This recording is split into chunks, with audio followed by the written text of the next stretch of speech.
Service Committee, November 21st, 2024. Service Committee called to order at 6 p.m. Members present, Senior and Chair, Kevin Myers, Zion Hickman, I myself, Chris Mauritz, Chair. At this time, I'd like to turn the floor over to Mr. Kevin Myers, Pro Temp President. Thank you, Mr. Chairman. In light of the approaching deadline to use ARPA funds for the county before the end of the year, the administration will need council to pass a resolution tonight to allow them to go out to bid on a water line extension project for southbound on State Route 4 and eastbound on Mount Zion Road. This information was not discovered by the administration until Wednesday morning, which is why it wasn't included in the Tuesday night council meeting. In Mr. Fankhauser's absence, I, in my role as President Pro Tem, would like to make an emergency referral to the Service Committee pursuant to the rules and procedures of Bucyrus City Council under Section C, Miscellaneous Number 4. So it's now been referred to Service Committee to discuss this evening. Thank you. Thank you, Mr. President. Thank you. Wessler Engineers can come up now to speak. Ryan Brown with Wessler Engineering. I have Austin Worm with me, engineer on the project as well. It's been a couple months since we've been here, so I just wanted to give an update on where everything stands.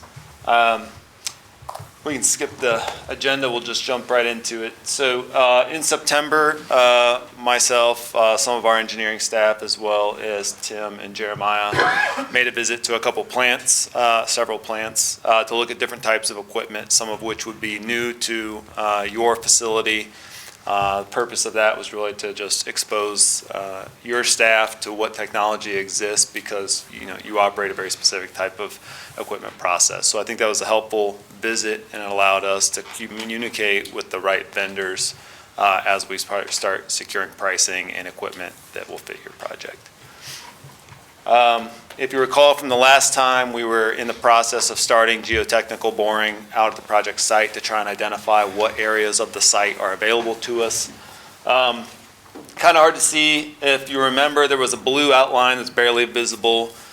We did 13 borings. Of the 13, 5 were found to be pretty viable, and those are located within the red outline that you see there. The 5 out to the southeast either had some type of soil concern regarding like whether it's how constructible it is, or there was a small vein of material that was unclassified but was viewed to be not ideal for construction. They didn't really break out what it was, but it's a relatively thin seam of, if I recall, maybe 6 feet or so in depth in some of those borings. Our focus as a result is in the red boundaries for our work, and kind of viewing that as the preliminary project site. So we're trying to work within those boundaries, staying as far north as possible within those limits. We've also, since the last time we've met, received a site survey from our sub-consultant, F.E. Crockett, out of Shelby. And so they were able to complete a full topographic survey, which includes picking up points, elevation, X, Y, Z coordinates for all of the structures, pipes, etc. That will become the basis of our design as we jump into detailed design. They also flew the site with a drone to give us detailed aerial imagery, which allows us to kind of overlay some of the new processes and equipment over that site and get a better understanding of what limits are there and how it affects the existing equipment. There's a lot there. You can't see it. I'm going to provide you a copy if you want to study it. The important thing here is there's 2 pieces at this point, regulatory wise, that we're working with. One is the US EPA, one's the Ohio EPA. The Ohio EPA is important because they're the ones that we get the permit through for construction. They are also the ones that we work through when we're sizing the plant capacity. The reason this is important is you all are interested in securing 1 million gallons of reserve capacity post-project for future economic development. What we've done is projected an estimated 4.1. Try not to lose you in the math here, so raise your hand or tell me to stop if you're not following, and I'll try and back it up so you can. We've projected through a couple different methods that over a 20-year planning period, your future average daily flows will be around 4.1 million gallons per day. That's up from about 3.5 from where you're at now. And that ignores that 1 million gallons of future that you've asked for. Go back, if you would. Yep, we'll stay on this one for a little bit. So at 4.1 million gallons per day of future, if you add 1 million gallons to that, you're at around 5.1 million gallons. Ohio Revised Code classifies plants based upon the effluent concentrations coming out of the plant. There's 2 different types of plants. Under your type of plant, for plants that have a design flow greater than 5 million gallons per day, the plant becomes a Class 4 facility. What that means under a Class 4 facility, presently you're a Class 3, is that your operations staff is required to obtain Class 4 certification, which is the hardest and the most sophisticated. Yes? Is that all the staff or just the? The primary operative record needs the Class 4. I need to review the record, but I think you're allowed to have staff with up to maybe 2 levels below. That's what I was asking. But it's on a temporary basis. And I should have looked up the rule and refreshed myself on that. There are some other staffing requirements. Yeah, that's okay. I happen to know that, so. No, it's good to know. In addition to Class 4, you currently have some pretreatment processes that are currently managed by the Ohio EPA. Those would fall back to the city under a Class 4 status, as well as there's some additional reporting requirements under Class 4. Long story short, if you can avoid Class 4, you don't really want to do that until you need to. But as I just mentioned, you're at about 5.1 is where we'd want you to be at if we give you that true 1 million gallons on paper. What we're proposing as a result is to set your design rated capacity at 4.95 million gallons per day. That allows you to maintain your Class 3 classification, but still give you 850,000 gallons per day of development capacity on paper and permitted. Yes? So if you were a business, an industry looking to come and build somewhere, as you're going out and doing your site surveys, would that come into play? Like, would you say, well, are you a Class 3, are you a Class 4, or is it more just do you have capacity for what we need? Capacity and the ability to treat is what they're worried about. So really the wouldn't harm us at all classification to doesn't take really that affect them at all. 0.6. No, it affects you as the city and your staff and your operations, but not the developer. So if you take the 5.1 where we'd like to put you at, subtract the 4.95, that's why you end up at 850,000 gallons per day of immediate reserve capacity on paper. To still give you the 1 million though, at this point, we are sizing tankage and all the other major components to accommodate that 5.1.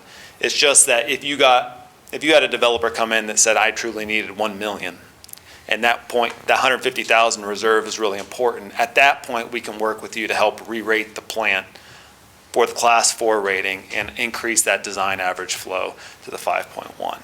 So I wanted to disclose that now and just make sure there's no objections to proceeding down this path because it will be important when we start submitting paperwork and all of that to the Ohio EPA. So it's kind of there, but you are going to see it as 850,000 gallons per day. Any questions on that? The slide, if you look at it, breaks that down and kind of the math where we came from to get there. It's been presented to the Ohio EPA.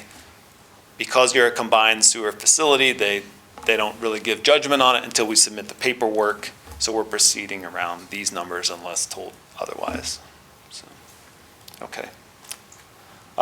From a U.S. EPA coordination, this ties to your administrative order. You've been in your administrative order for quite a while, 2022, I believe. We submitted a preliminary project schedule to them in June of this year. They gave some feedback in August.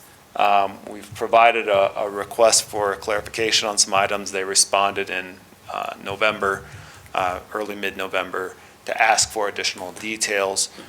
What that stems from is, in consultation with the operations staff as well as Arcadis, looking at the project deliverable timeline, we extended the project schedule to about an 8-year request. They've asked for more detail on that. We provided that to them on November 15th. We have not heard a response as to whether or not they're accepting that 8-year request to complete this project. But in that request, we outlined through all of the major tasks and then the associated subtasks that are within there, how we arrived at the 8+ year period. It's closer to about 8.9 years, but I would add that this is based upon traditional design bid build, which is the more conservative timeline. We are planning to go down the CMAR route, as mentioned at our last meeting, which will accelerate things, but I think we want to offer the greatest flexibility up front. And if we can complete it sooner, great. But it's better than being compressed and pushed under a timeline that we don't want to be bound by.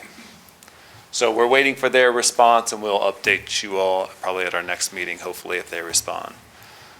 And then next slide, second to last slide there. Project status funding, a renomination for the WPCLF program through Ohio EPA was submitted last month. And so we're in December here, the Ohio EPA will release their draft program management plan. Your project will again be listed under that list, same as it was for the 24 fiscal year. Nothing's changed. Maximum of $4 million grant through that program. Very competitive, but that's the maximum. The loan terms are about 20 years at around 3%. As we move through this, there are some other programs too that we'll be submitting on your behalf. And I think we can work with your economic development folks to look at potential in that avenue as well, trying to do a concerted effort there.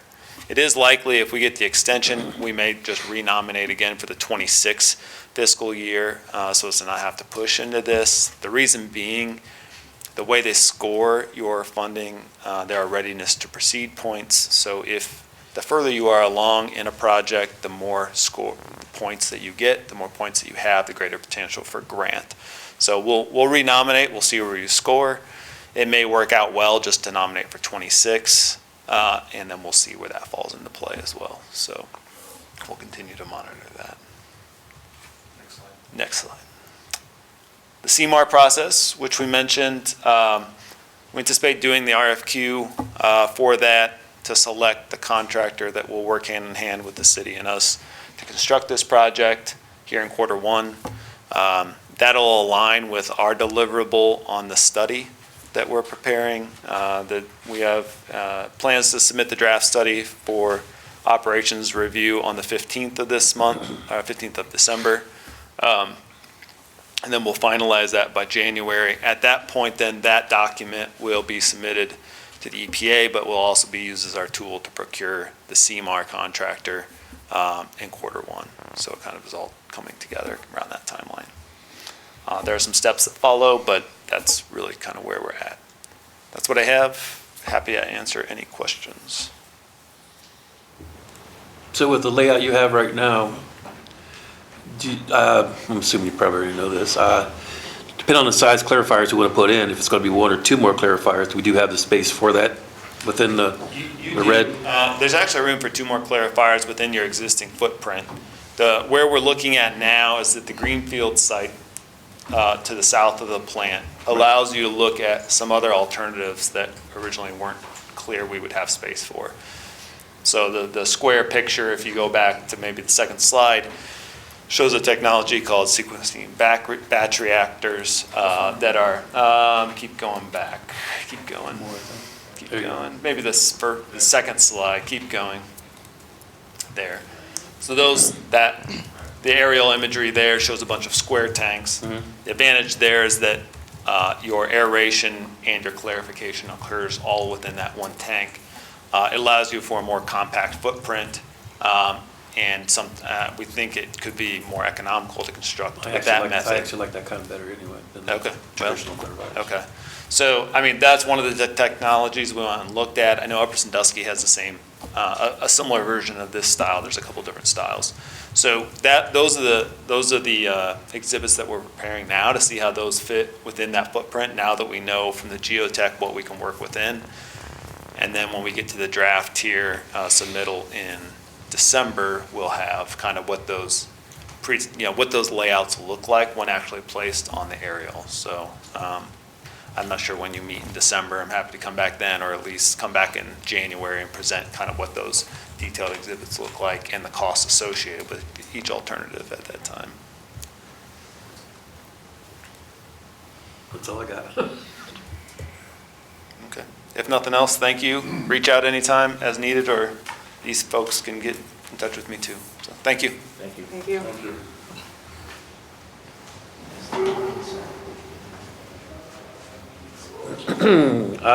Public participation at this time? Seeing none, I'd like a motion for approval of minutes for November 7th, 2024. So moved. Second. Mr. Myers first, Mr. Hickman second. All in favor? Aye. All opposed?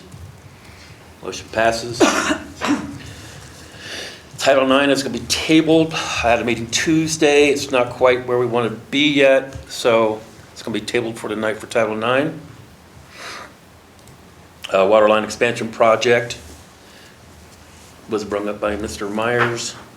At this time, do we want to talk about it more in here, or? Here we go. Absolutely. Tommy's coming up. Tommy Starner, Surface Safety Director. We got a word there on Wednesday that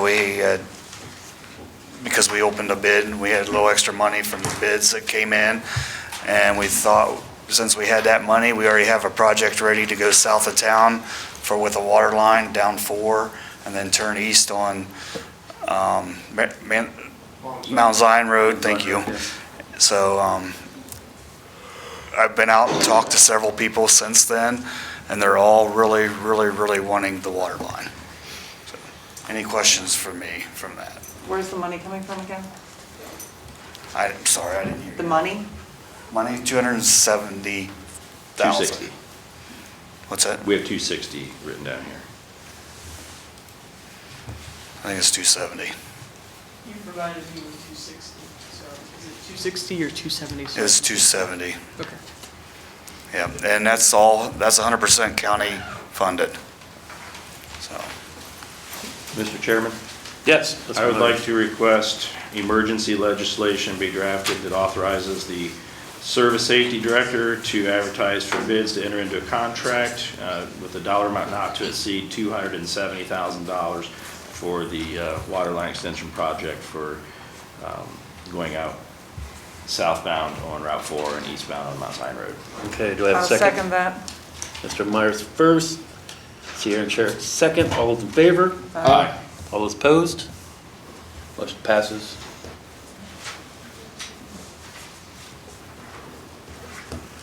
I'd like to refer to council. I'd like a motion to refer to council.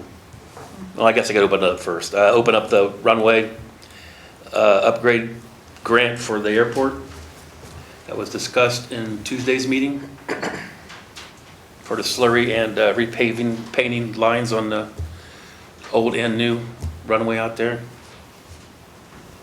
I'd like to make a motion to have that referred to council as an emergency. We need more information to ask for legislation on what are we authorizing? Oh, okay, Who are we authorizing $395,000 for repaving the airport out there. It's a grant. That's It's the already a overall grant. price, so our portion is Our less than portion is that. 5%. You should have a copy from the airport in front of you. It's in there somewhere. Yep. It'll explain what the 5% is.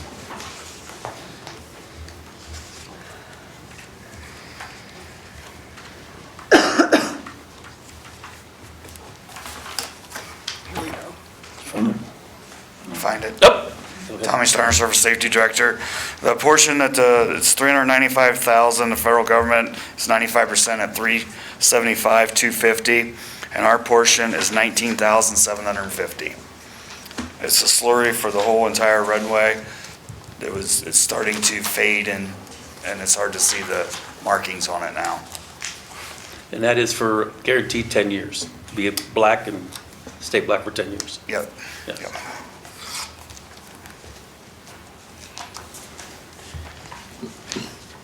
Any more questions on that one? So we're looking for legislation for them to go out to bid on this project? Is that where we're at with it? Yes. Yes. Sorry about that, yes. And you need that as an emergency? As emergency, All right, Mr. Chair, yes. I think I have all the information. I'd like to request emergency legislation authorizing the service director to go out to bid for the runway slurry resurfacing project not to exceed $395,000, with the city's portion being 5% or $19,750. I'll second. Mr. Myers is the first, Mr. Hickman second. All those in favor? Aye. All those Aye. opposed? Motion passes. Any more open projects anybody wants to talk about? Seeing none, public participation? Seeing none again, I want to adjourn at 6:20. Committee, November 21st, 2024. I will call Economic Development Committee to order at 6:23 PM. Members present are Vicky DeShawn, Carolyn Shireman, Christopher Mauritz, and myself, Zion Hickman Chair. We have any public participation for economic development? Seeing none, we'll move to the approval of minutes from November 7th, 2024, regular Economic Development Committee meeting. Make a motion to approve the minutes for November 7th, 2024. I have a motion from Mr. Mauritz. I second that motion. I have a second by Ms. DeShawn. We'll do a roll call vote. Mauritz, Yes. DeShawn, Yes. Shireman. Abstain.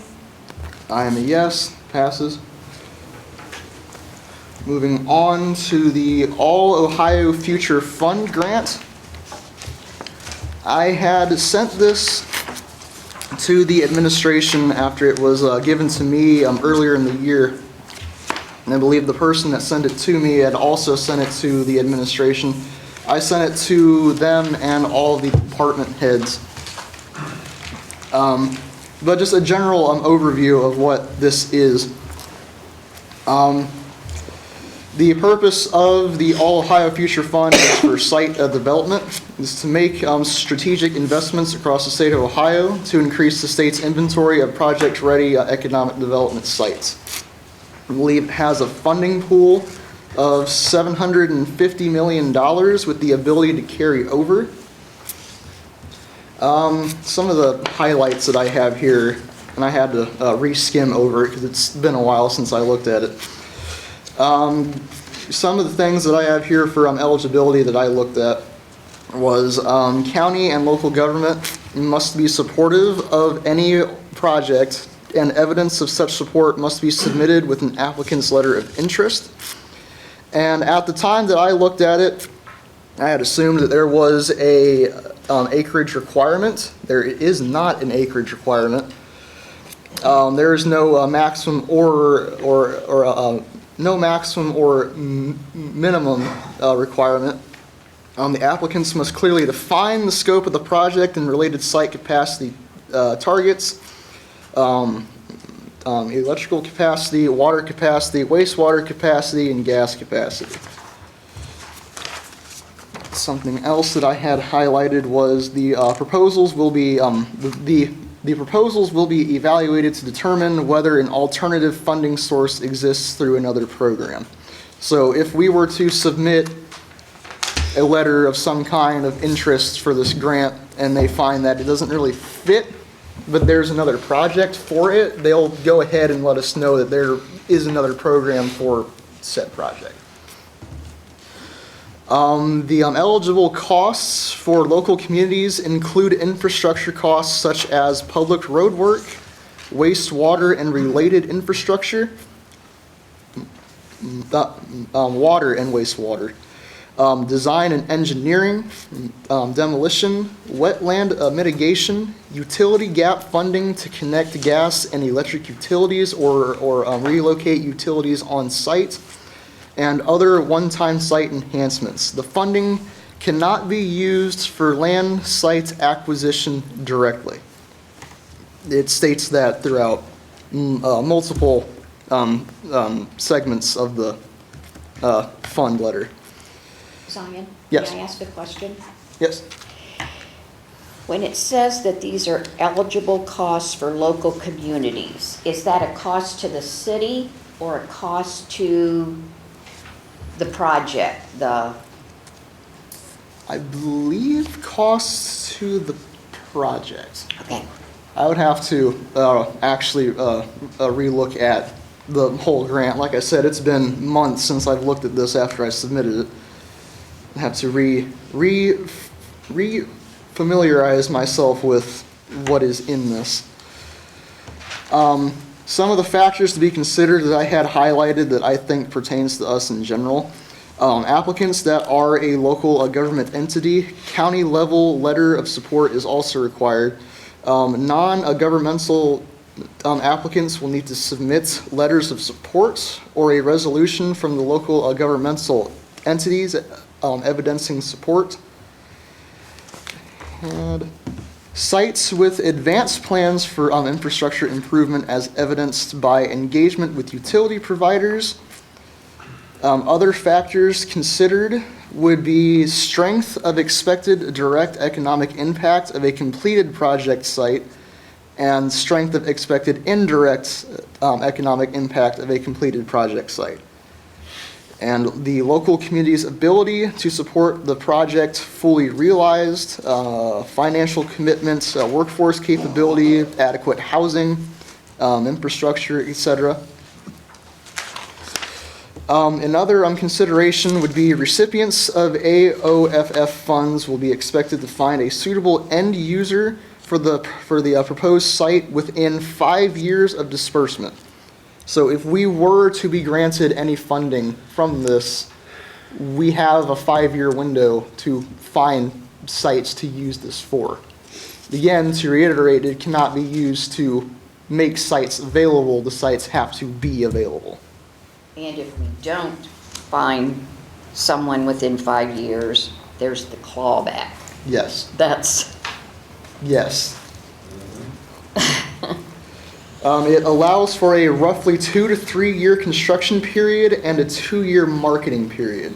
Development may impose a clawback if a suitable end user is not placed within the 5-year time period. For sites designated as a mega site, the end user must commit to use at least the lesser of 50% or 200 acres of a total site.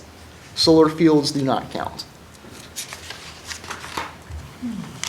As I continue to reread through this on my own time, I will be getting a hold of the administration, hopefully next week if I have time, and get a hold of Sarah Hurley at the partnership to see if we actually have things to our ability to actually reapply for this. So that I have more clarification that this is something that we can actually pursue.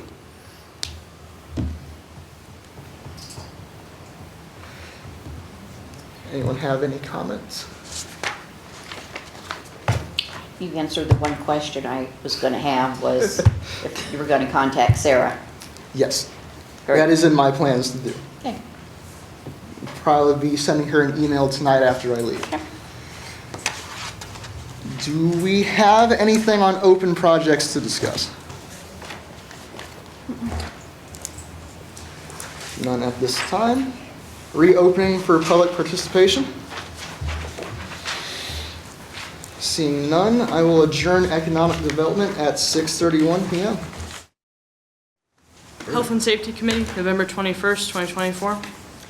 I call the Health and Safety Committee meeting to order at 6:33 p.m. Members present are Kevin Myers, C. Aaron Sherry, James Mee, and myself, Vicki DeShawn, as chair. First on the agenda is public participation. Anybody wishing to speak, please come to the podium, state your name and your residential address. Seeing no one? Oh, I'm sorry. May I speak Okay, as public? sure, go ahead. Yes, I'm sorry. Okay, I'm Bruce Truca, the mayor. 1100 Linden Avenue.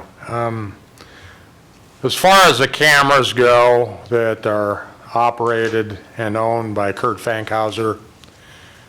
Brandon and I went ahead and got a hold of Kurt Fankhauser on Wednesday afternoon. I had Tommy Starner identify 22 cameras with corresponding numbers and the DVRs that actually operate the camera system. Brandon went ahead and created an acknowledgement to clarify which cameras belong to the city and which cameras belong to Kurt and which cameras the city has access to. And this acknowledgement was created. We went ahead and talked to Kurt. We called Kurt and spoke to him and told him what we wanted. And so today I spoke to Kurt, and he has further clarified that it's not only 22 cameras, but there's possibly more cameras out there. It's any camera that's on city-owned property is what he clarifies as cameras that would be a part of this agreement or this acknowledgement. When we had spoken to Kurt last night, he stated that there was a lot more to the equation than just releasing the cameras to the city. He said that there's infrastructure that would be needed to be brought into the city, actually having a company come and bid on the project to actually create a new infrastructure so we could actually utilize these cameras. Our discussion was we wanted the cameras to be released to the city and then have all the camera footage be operated through the police department. We've had COSI come in from Mansfield. They've identified that there's enough room in the server inside the police department that the cameras would be taken care of through the police department.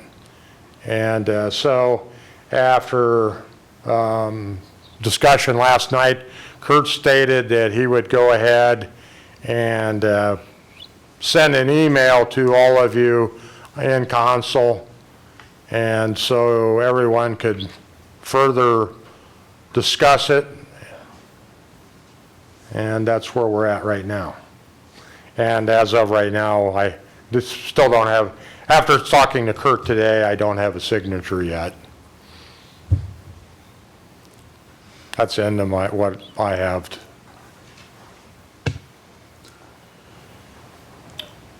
Any other public participation? Next on our agenda is the approval of the minutes from the November 7th, 2024 regular Health and Safety Committee meeting. I'll make a motion to approve as presented. I'll second that. Motion by Myers, second by Sherrick. We'll go roll call. And I'm not sure, is there a certain order that I could just, okay, great. We'll go James Mee, Yes. Mrs. Sherrick, Yes. Mr. Myers, Yes. and myself, Mrs. DeShawn, yes.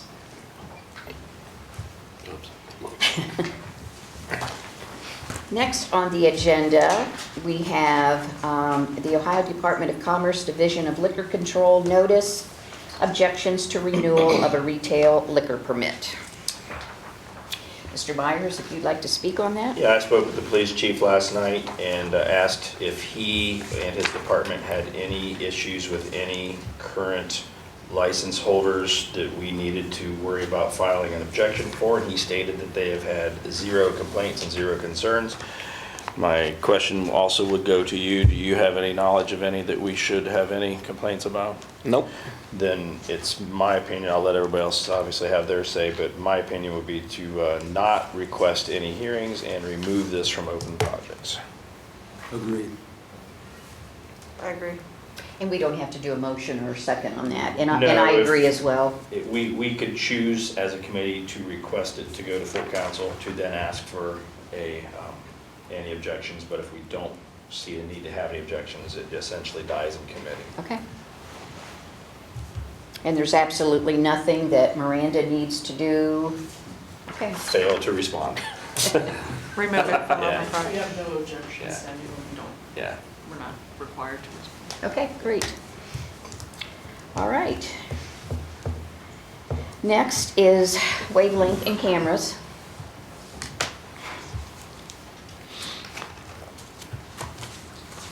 I know the mayor had spoke about that an email was sent to council members and administration from Mr. Fankhauser. Do you have a copy of that? Yes, I didn't know, was this an email that we want to have read, or so that the public is aware For of? transparency purposes, it's probably for the best. Okay. Then is it okay, as chair, I'll read his email? Have fun. Unless we have other volunteers. Oh, Brandon, did you say you Miranda likes to volunteered? Hey, I get paid to speak for a living, gimme. Very good. November 21st, 2024, 3 security cameras donated to the Bucyrus City, and I would like to clarify this was not written by me. Dear council members and administration, first, I would like to know why this business is being dragged through the muck and the mire with regards to these donated security cameras. Are the same questions being asked to other vendors that have installed security cameras for the past in the city? Does every employee for these other vendors undergo a, quote, background check, unquote?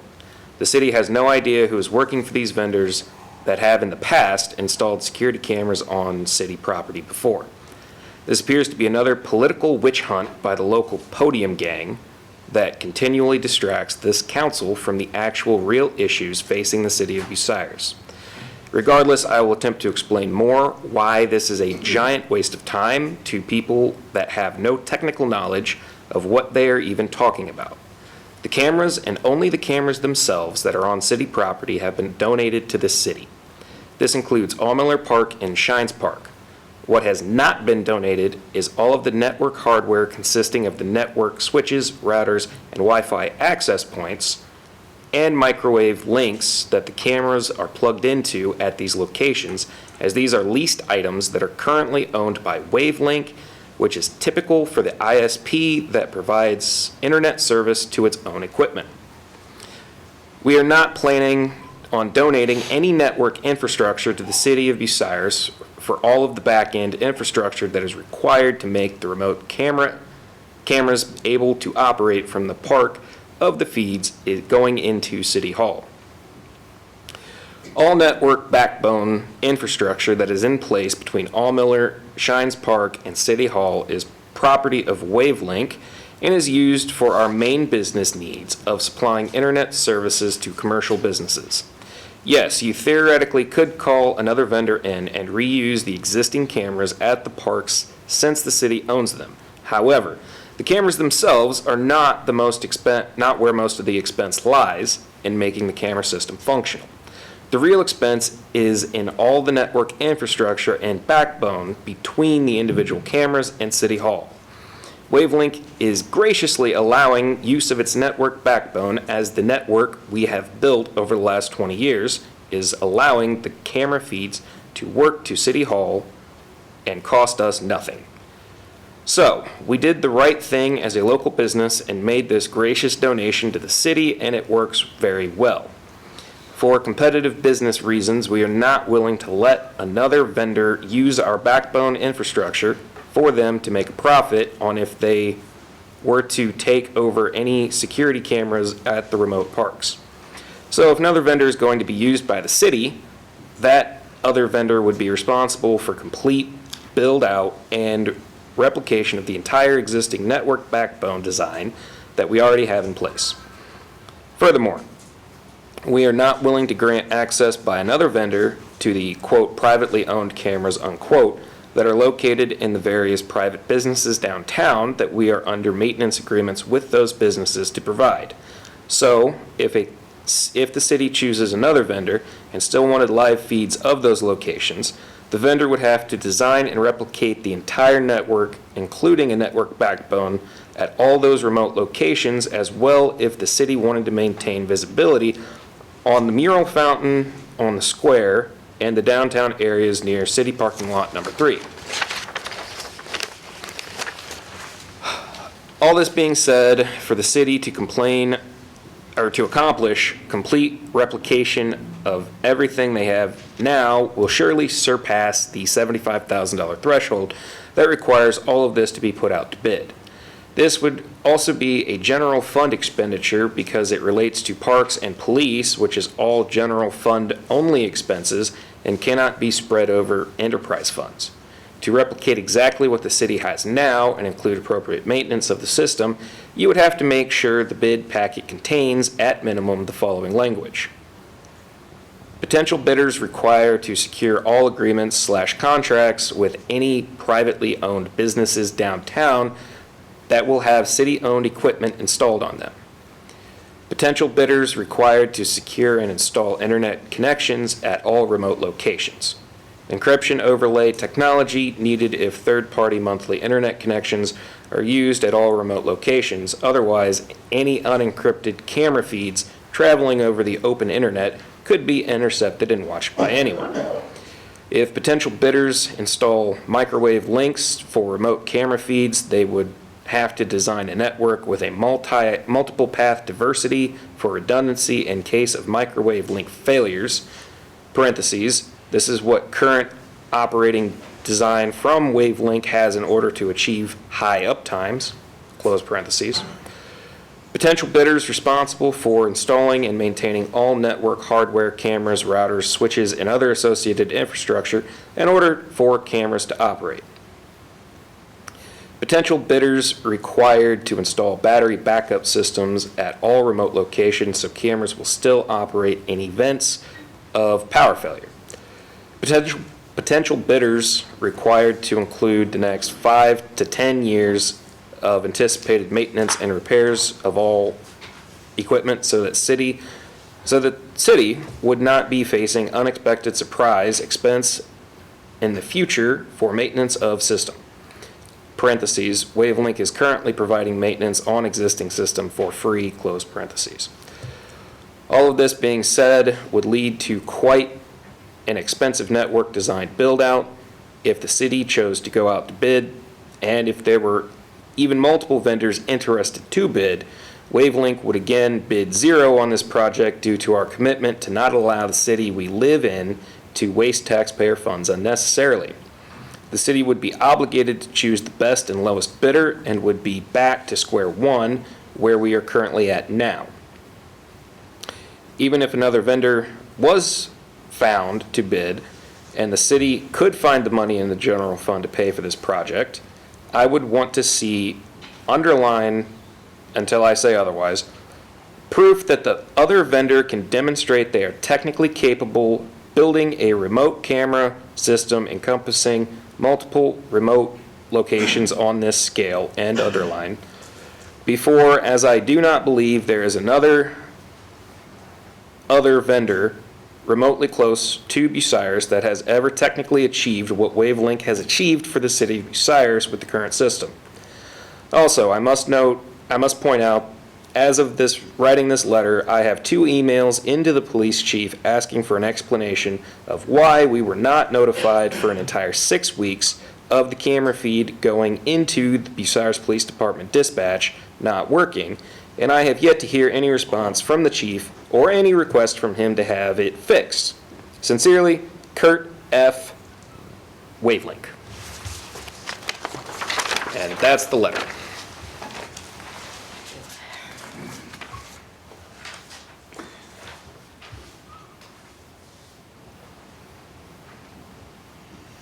May I ask what the document was that we were asking for Mr. Fankhauser to sign, what it said? Sure. Bruce, you got a copy of it? So basically, it was just an acknowledgement, since I have explained multiple times that a contract would be unenforceable. It's just an acknowledgement from Kurt that these cameras specifically noted in the acknowledgement are the ones that are donated to the city, that the city has physical control over. and not the ones that Wavelength or Kurt owns that we have access to. It's just specifically identifying which cameras are which. And that document was prepared and given to him when? Wednesday? We didn't, well, I gave it to him, I presented it to him today. Yeah. I wrote it last week, I think. So how long do we wait to see if he's going to sign it or not? Well, it doesn't really matter if he signs it or not, because the cameras themselves are donated. It's just specifically putting everybody on the same page with a signature, which is what everybody seems to want, that these are the cameras that he's donated. Madam President. Yes. To clarify it, we went ahead and identified, Tommy, we identified the location that the cameras were at by number. There's actually a numbered location. And then what Kurt had explained to us this afternoon was those camera numbers are really, it's where they're kind of more or less placed within the screen itself, and not so much, the number doesn't really correspond to a certain location where the camera is actually physically mounted. It's, the number is actually part of where it's actually configured in the screen itself that we are able to see it by. So what Kurt went ahead and clarified to us was any camera that is actually on city-owned property is actually been donated to the city itself. And by donated, that means it's been given to the city and it's ours forever. Correct, except I don't have a signature with it. But the other part of it is it's physically only the camera. It's nothing to do with any of the infrastructure or the switches or anything that actually makes the cameras feed and go to the server in the police department. That would be up to you to further investigate. Aaron? Yeah, okay, so first of all, it says anyone on city property. However, Kurt stated that we gave him permission to hang some down on the square that he uses, so that's technically on city property. So that's what the acknowledgement specifically identifies. Yeah, but it goes from everyone on city property to, oh, well, except for these. So it's not there's too many alls and everys being used, but on Right. top of that, Kurt also said that there is absolutely no value to this, none whatsoever, that we would ever have had to go out to bid for any of this, because there's no value whatsoever, because he donates it, and then he turns around and puts in writing that it's valued well over the $75,000. So this is something that would have to go out to bid, and just because it's the cheapest doesn't make it the best. It says best and cheapest. And at this point in time, there's a whole lot going on, like he can do what he wants when he wants, because as you stated, no contract can be enforced with him because he's donating it. So we have to rely on what he says, which keeps changing, and take that as face value, and we have to trust that and trust everything else, which we're given a lot not to trust time and time again, which takes away from the best service altogether, and makes any bid look really good when we can have a contract that backs the city, that covers everybody in the city. I mean, this is what's best for the city, not what's best for somebody who's stating that they're doing what's best while refusing to do anything to prove otherwise. Every time you turn around, we get letters like this that have a lot of attacks on people while they're trying to say how great they are, and then going and telling us things that he already told us weren't the same. I mean, he told me there was no value. Stood right in this room and said there was no value, and now he put it in writing that's over $75,000. There's value. So I think you're conflating what he said. No. That he's not receiving a value, he's not receiving any tax write-offs. And if it were to go to, and if you were to start paying for it, it would have to go to open bid. And if you did pick, then ultimately it would be up to whoever you authorize to sign the contract to decide who the best bidder is. Right. So, you're in the hot seat.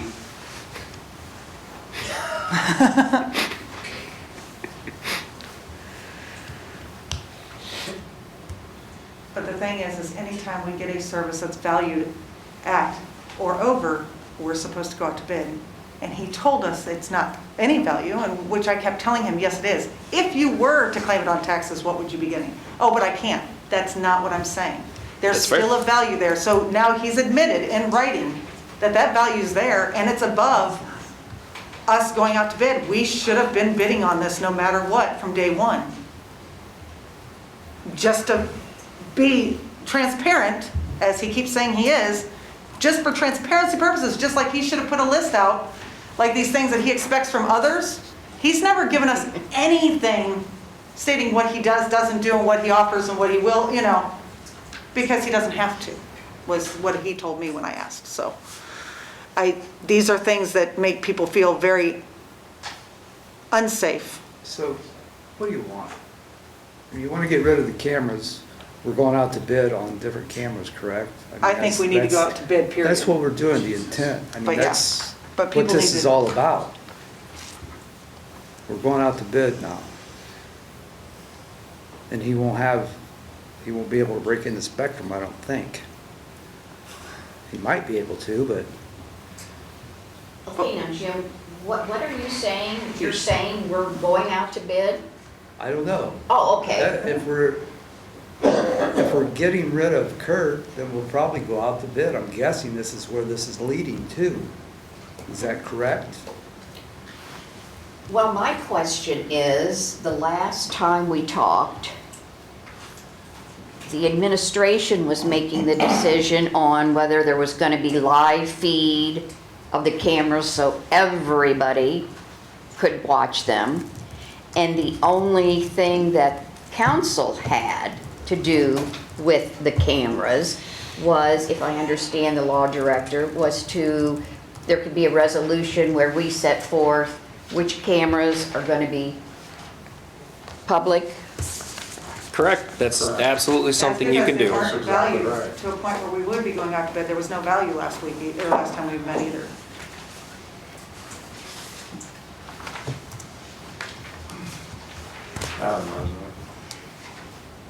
Did you want to speak? Yes. Sure.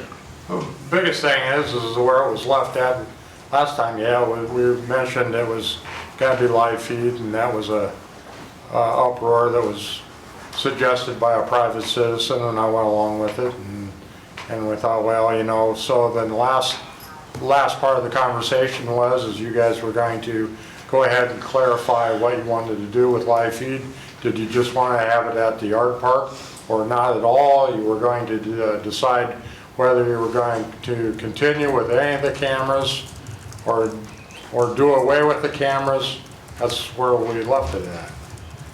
So, I mean, right now, the discussion is, the way I look at it is, are you guys going to just go ahead and pull the plug on all the cameras and be done with it? Or, and if you do that, then you're going to have to decide whether you're going to go out for bid on any of the future cameras, or what? I mean, But I think the question is, and I think this was brought up by Mr. Fankhauser, that we as council, that's not one of our duties. We're legislative, not administrative. That was prior to him giving us a number that says we could go out to bid, at which time we have to allow them to go out to bid. And until that stepped above the administrative monetary value, which he said wasn't there until he put it in writing to us, it was all administrative. Now he just opened the door and said that maybe we should be asking the city to go out to bid for what it would cost to have somebody else do the cameras. Or including his bid, of course, but I mean. Has there been any discussion with other companies such as Spectrum, COSI, as to getting a quote of what they would That would charge? be what the bid is for. Madam President. Yeah, we have to give them the right to go to the bid to Okay, get that discussion started. Madam President, yes, may I speak? sure. Okay, we went ahead, as of a week ago, this past Monday, I went ahead and had Tommy Starner get a hold of COSI from Mansfield, had them come in. They looked at the cameras that we presently have that are provided by Kurt. And so COSI looked at those and went ahead and made some suggestions to us, as that there's cameras that are out there that by going to a greater megapixel camera, we could probably eliminate some of the cameras that we currently have, and maybe you could eliminate 2 cameras into one, because they explained to us the greater the megapixel, the greater the clarity it is, the greater the blow up is, so you can see things more clear. And so we recently went ahead and Neil Ossenheimer had come to us here in the last few weeks and asked for greater security here at City Hall. And so we've installed some cameras on the outside of the building that the cameras are very clear, and that's pretty much what, now since we have the understanding, the clarity of the camera is really important, the megapixel is very important. So we went ahead and asked COSI to go ahead and get back with us. They said that they were busy last week. They stated that they would get with us the first of this week on giving us an idea of what the cameras they thought were necessary to replace the cameras that we currently have that are provided by Kurt, and what the megapixel camera would be for clarity and elimination, as well as they said that they would like I said, get back with us first of the week. They have not gotten back with us. I asked Tommy this morning to go ahead and call COSI, and COSI stated that they would get back to us by the end of today, and as of right now, they never did. So that's where we're at right now.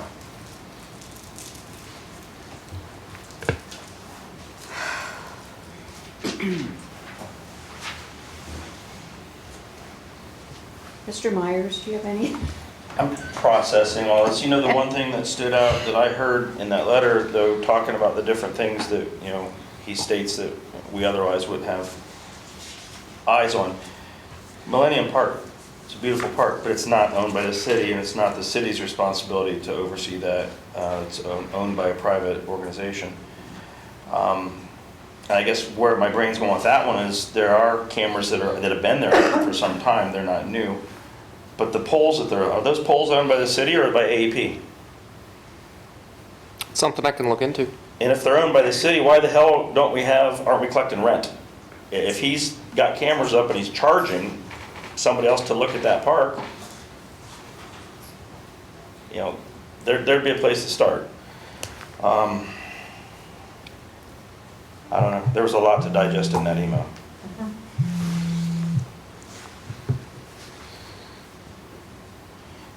I gathered by Mr. Fankhauser putting, these are all the things you need to do when you go out to bid, I feel like he's almost asking us to go out to bid, in which case he said he would submit a bid.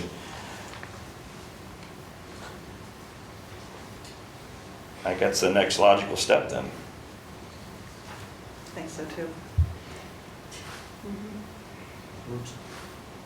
Do we need to make a motion to, do we just do it from here, or do we send it to full council to? We would request legislation from this committee asking for a resolution to allow the administration to go out to bid. And then I draw it up, you guys look at it, refer it to full council. Awesome. I would like to make a motion to request legislation to allow the administration to go in out for bid for cameras and security footage of our public spaces. Cameras and internet. And internet, because once you add those all Well, those are together, two then different things. You got to use internet for the cameras. True. Cameras and all of their, what did he use the phrase, Backbone backbone infrastructure. infrastructure? So cameras and all the affiliated backbone. Cameras and all of it, we can do that. We have And Kaylee. we need to do that as an emergency. Oh, hello, ma'am. Hi, Kaylee Lewis, 422 Wallace Avenue. Sorry, I'm not sure if I'm allowed to speak or not. I know it's not public participation. Just for some clarification, if they haven't got any quotes or anything back from COSI, it might not even be something you have to go out to bid for if it's their quotes are underneath that amount of money. And then I did also want to reference in Mr. Fankhauser's letter, he says that the city would be obligated to take his zero bid, but I had spoken actually a couple bids for a project to go with Dylan McKeever, who is our engineer from McKeever and Associates, because I wondered, what would occur, would there ever be a reason why we would not take the lowest bid? And you said that there are other variables that go into it, so you don't always have to take the lowest bid. So I just wanted to clarify that for any citizen watching, in case we ever go with the bid that's not the lowest bid, that there may be some other factors that play into that decision. So, that's it. Is going out to bid an RFP or an RFQ the same thing? Because I think, yeah, COSI has come in and done some stuff for the administration, great, but you also see that they're not responding to Tommy's requests multiple times this week. I'd like to not just have that be my only basket of eggs. And I was going to say, right now, we're just asking for the legislation to be drawn up. That way Yeah. we're prepared. Hopefully by I'd the like time to we be get able back. to ask them, also grant them the ability to go out to seek other people that want to provide the service, not just to take it to one company and ask, hell, that one company could say, well, we're gonna charge you X amount of dollars, and I don't think we need to be beholden to that. I think we need to look to see what all the options are. Haven't we done legislation, or I should say, prior council's done legislation where we've asked for proposals? An RFP included with. Okay, that's what your initials. Request for okay. proposal. So we would be asking for that versus going out for bids. We're going to ask first for the proposal to see if we're even in the monetary amount that would require us to have to bid. Sure.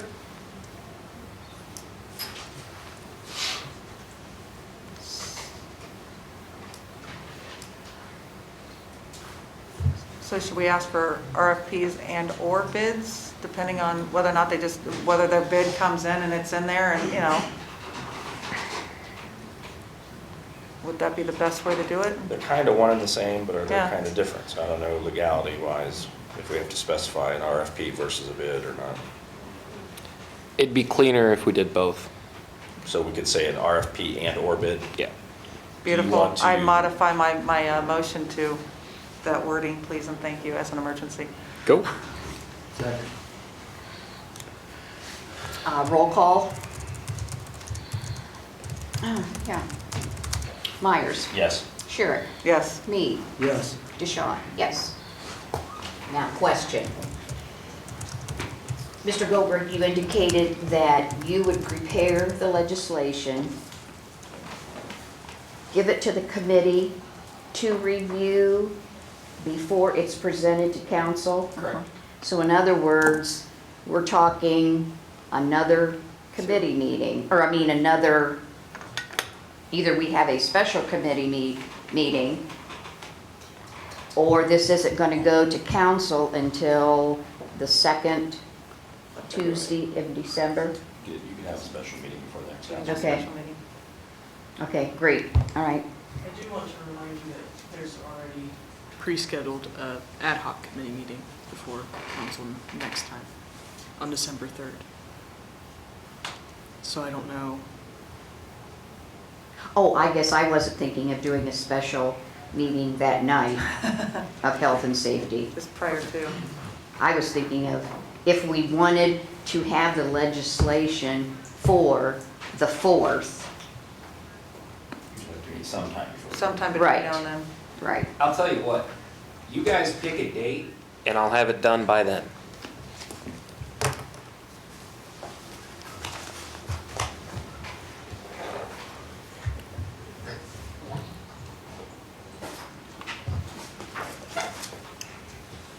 Anything on the calendar Monday, the 2nd?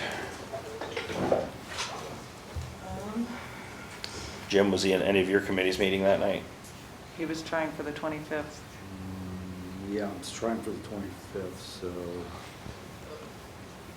no, I don't have anything on the 2nd. I don't have my calendar in the office. I'm going to, I don't know if this is proper, I need to ask someone from the audience, Mr. Keefe, a question. Vote to suspend the rules. How do I do that? I'll make a motion to allow to suspend the rules for you to ask an audience member the question. I'll second that. Vote. Roll call. Me. Yes. Sherrick. Yes. Myers. Yes. DeShawn, yes. Mr. Keefe, if I may ask you a question. We were looking at, when we had our last, and is that the ad hoc that you're talking about on the 25th for the zoning and plating? IMPC, yeah. Okay, I thought it was your other ad hoc that you're chairman of. So have we decided, are we having the meeting on the 25th? Yes, at 4 o'clock. Okay, because I hadn't been notified. This is Deshawn. So currently, as it stands, I have 2 scheduled ad hoc meetings for the same night. The meeting, Proposed, the of course. 25th? Yes, proposed, there's ad hoc for zoning at 4. And then there's the ad hoc for International Property Maintenance Code at 5 or immediately following. I haven't posted those notices yet. Okay. I plan to do that tomorrow. Okay, Yep. all right, thank you. Okay, so now we're looking at what day this committee can be available to have a special Health and Safety Committee meeting to review the legislation that we requested of Mr. Gobrick. And today is the I 21st. think our options would be Okay. the 26th or the 27th, but that pushes us up against Thanksgiving, or December 2nd, which is a Monday. 27th probably wouldn't work. Bonnie will be in only a half day, so Right. after noon, she probably won't be in. So the until- 20 Tuesday, the 26th or the 26th, or 2nd? Monday, the 2nd. 26th, I'm out of state. So the 2nd. What's wrong with the 29th? Black City Friday, Hall's everybody's shopping. closed. City Hall's closed. Fair enough. The 2nd's fine with my schedule. I'm good. Time. So December 2nd and whatever time. You have a preference of the hour? Nope. I'm done by 4:30. 5 Free o'clock? at any time. Mr. Gobrick likes 5. Okay, oh, okay, I'm sorry. 5 o'clock then on December the 2nd. We will then have a special Health and Safety Committee meeting. And then that way, that legislation then, if we approve, then can be on the agenda for the December, 3rd. is it the 3rd? That's You It's would, the- you would have to Yeah. suspend the rules to bring it to the floor, given that it wouldn't be in the packet before the 24-hour time I period. thought we were meeting on, oh, that's the committee Yeah. meetings that's changed. Yep. Sorry, committee meetings. It Okay. depends, if we meet at 5, we could be done by 7. Or Or we could bring it can from we the floor. request to have it added to the packet in advance, and then if it's not ready, kind of like anything else we table?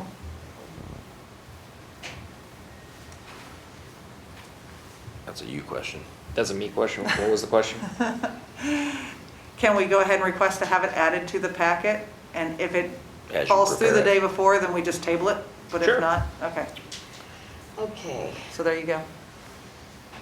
Problem diverted.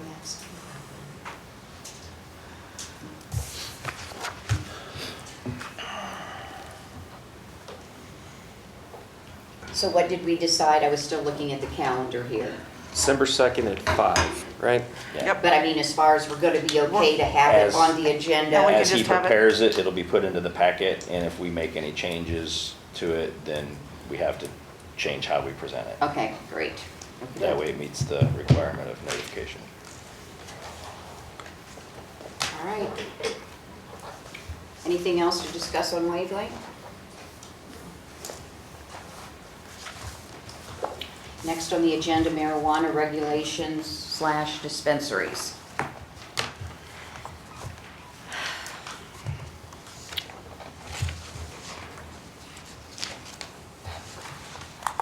We had drafts prepared by the law director for Chapter 705,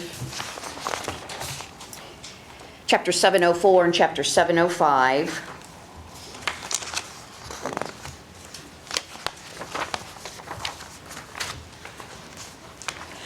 Mike, were you given copies of those? 704 and 705? Yeah, I'm sure, yeah. You were? Okay. Do you have any questions about the 704 and the 705 chapters? I know we had talked some time ago, the email that we had received from A.V. Fritz, Frizz, who, if I understand correctly, that was the lady that we did there were a few of us, who was it that we sat and she was talking to us about the marijuana dispensaries. But she sent this email to us that had the map, because we were talking about wanting to have this done out at the,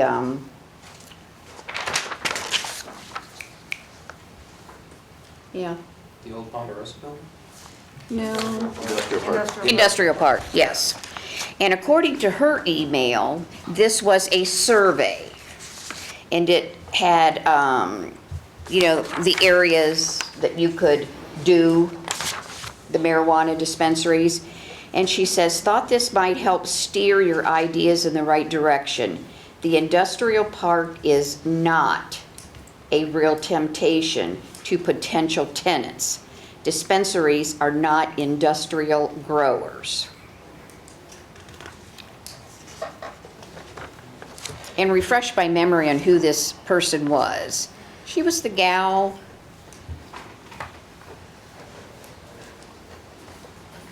We sat there and watched her, and she talked to us, and Mike Keefe, zoning administrator, City of Bucyrus. The person we talked to was Angela Zaydan with True Leave.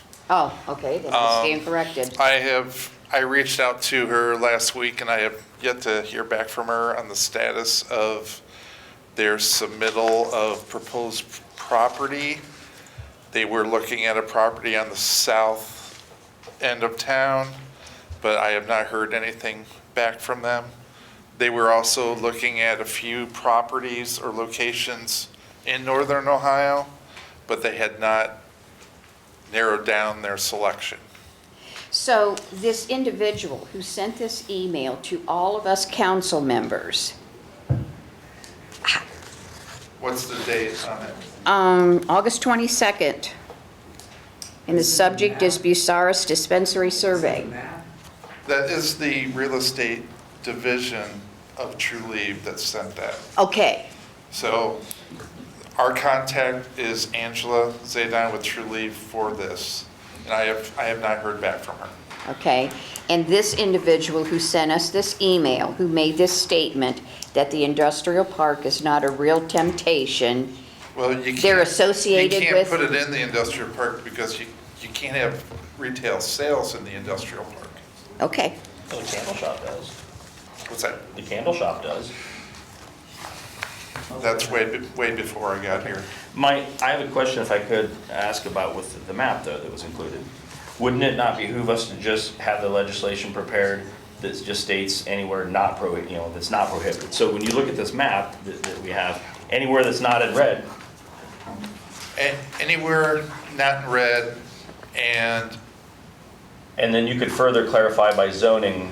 well, here's the thing.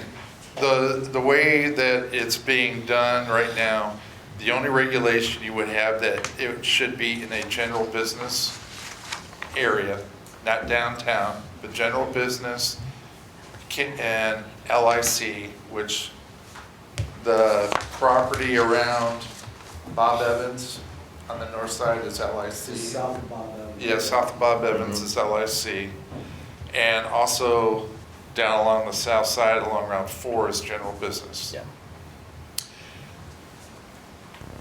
do the legislation so it can just be treated like any other business, because it's being regulated at the state level through the Board of Marijuana Control. So it can't be in downtown business, is what you're saying? No. No. Madam Chair.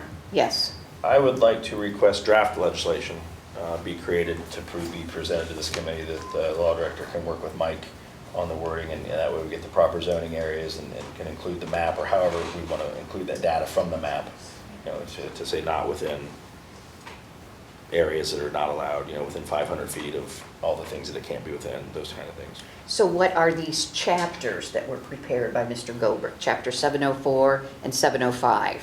Are these, They don't go quite as in-depth as what Mr. Keefe was saying, in my opinion. Am I wrong on that, or? because it says the purpose So- is intended to regulate the location. Right. We can't override the state of Ohio that says you can't have it within 500 feet of Right. those That's places. why I was just saying, put that in there to remind everybody that it can't be in those places. I'm not saying to Okay. allow it in those places. Well, and it's Okay. in here. Right. But, Okay. but Mike's mentioned that we want to say that it can't be in the downtown business, more of our zoning portions. Gotcha, okay. So we can say, if the state says 500 feet, we can expand Yeah, it and to you don't 1,000. even need to put it in there, yeah, you just can't, but you could just say, you know, as regulated by the state, because if the state changes their laws, So, not in the general business district is what you're saying? Downtown Downtown business. Downtown business, Not okay. downtown. Okay, but it can be in the general business and LIC, gotcha. but not residential. Gotcha.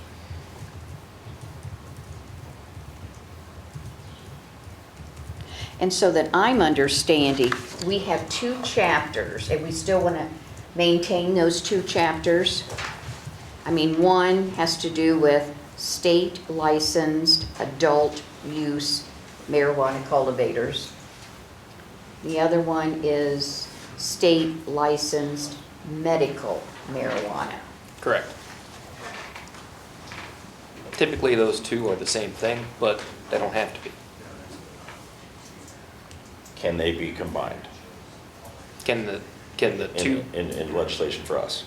no, that's a terrible idea. Yeah, that's Okay. yeah, you got a problem with one of them, then the other one's still. I'm just asking a question. So then, would what we're wanting to put in, not in the downtown business and all that good stuff, that would be in both? Correct. Okay, got it. Basically, just update those Can do that. with what Mike has just shared with us. And I'll second his motion. You have the draft on the. Looks like Mike's coming back up. I did. But I don't know if we need a motion to just have you clarify something that's already been prepared. I don't. I've got it on my notes, it doesn't matter. Yeah, I don't, yeah. One of the main reasons why we don't want it in the downtown business district, because through that whole corridor, within 500 feet of the center of downtown, you have all the churches on Walnut and on Poplar. That's one of the main reasons why we're taking downtown business out of it. So. Okay. So we know what we're doing on marijuana, regulations of dispensaries. Food trucks. Now, drafts on the food trucks were sent to the mayor, service safety director, fire chief Schwemley, and Mr. Keefe. And I've heard back from Mr. Schwemley. And if I'm understanding correctly, you're fine with everything on that we have in the draft. I still need to hear back from the mayor and the service safety director and Mr. Keefe. So with that in mind, we want to just wait until we know if everything's okay with those individuals. They're all 3 here. Let's ask them. We have suspended the rules. Yes, we have.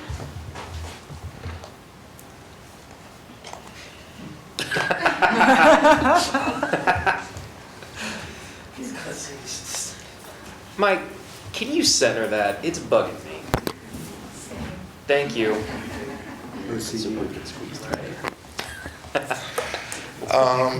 For food trucks, zoning stand on food trucks or food vendors. I think it should be regulated with a yearly permit, just so we can keep track. Don't necessarily have to keep track of where they're going to be, but have a yearly, I'd say, review. Is that not in here? Well, the registration fee would still be in finance under, isn't it under? License fees and duration. Yeah, under license fees. I guess it would also be here as well. So I guess my question to you is, I may throw you under the bus here. Sure. Have you had an opportunity to read this and what you're mentioning right now? No, I have not. And that's fine. Okay.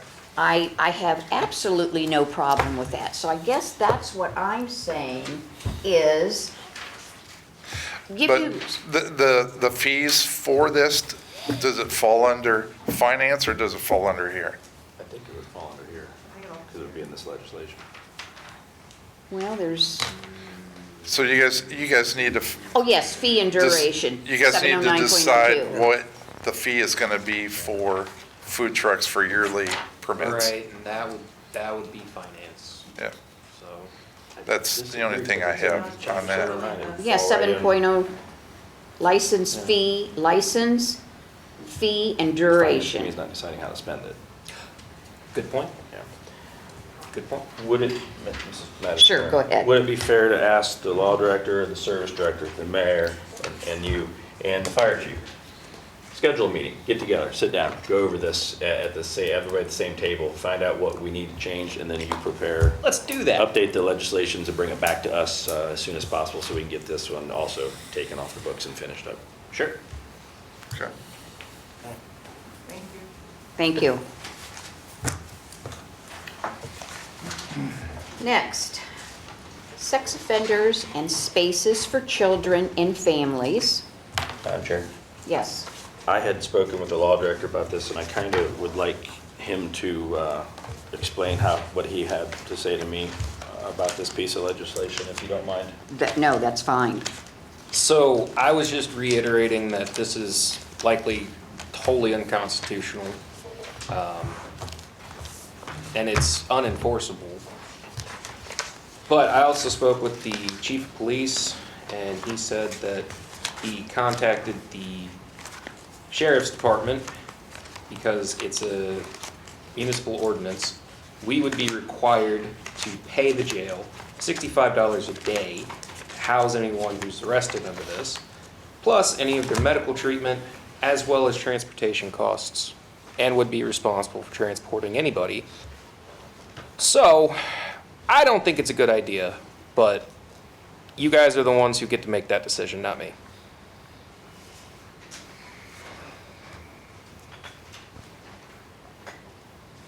To be fair, other cities have done it. I just don't think it's constitutional.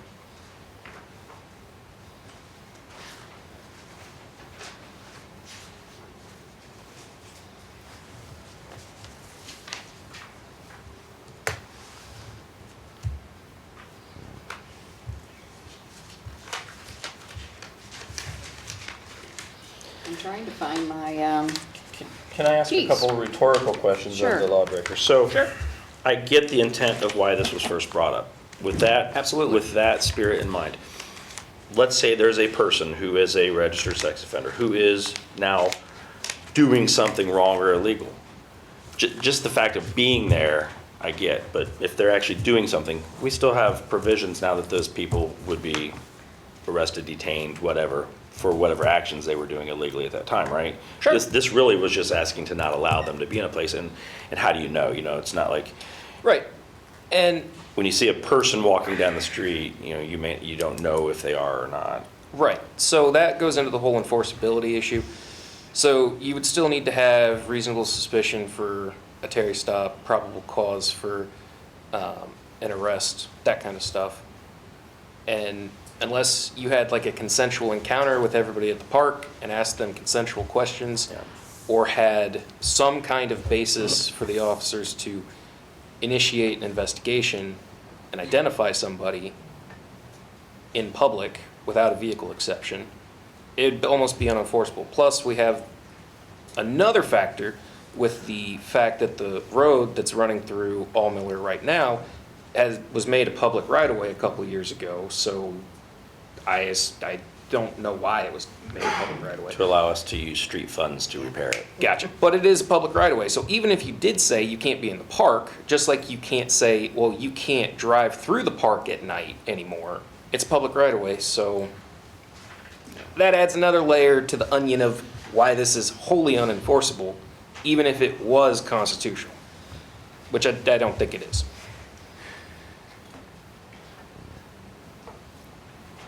My 2 cents worth is the man who is paid to give us our legal advice feels it's unconstitutional. I'm going to follow his advice and not try to put something into our laws that is against the Constitution. Okay. Rest of the committee? I have a severe issue with all of this just because I've worked with so many sex offenders and I know how many of them push that envelope on purpose. And, you know, I can't be within so many feet of a school but somehow got a house to rent across the street. And nobody does anything, even though they get the little postcard saying, hey, this is a registered sex offender, and everybody knows it's in his paperwork because you can look it up. As to the fact that he's not supposed to be there, but somehow they get away with it, so I'm not exactly sure how anybody seems to be following constitutionality versus what is being ordered. Like, it's getting ridiculous. And yes, we do have people out at the park that I know are sexual offenders watching kids at the pool. I've seen it with my own eyes. But then again, I also have a lot of those faces tattooed into my brain because of how many I've had to work with on other things. And look at all the issues that they just ran into in Galleon with the guy who was helping out with the Oktoberfest. I mean, if we're not proactive, at least, you know, that adds one more layer, I should say. Yeah, we might not be able to do something now, but if they're doing something and we have this in there and this is on their books, now we've got, you know, you can't break a law if there isn't a law. So, I mean, everybody's always complaining about, oh, this hurts law-abiding citizens. Well, unfortunately, if you're a law-abiding citizen, I'm not sure how it hurts you because you're already following the law. If you're not a law-abiding citizen, that helps the law-abiding citizens with, that's one more thing that they can actually get you for in court. Just saying. So you're saying that you, I think that we should have something.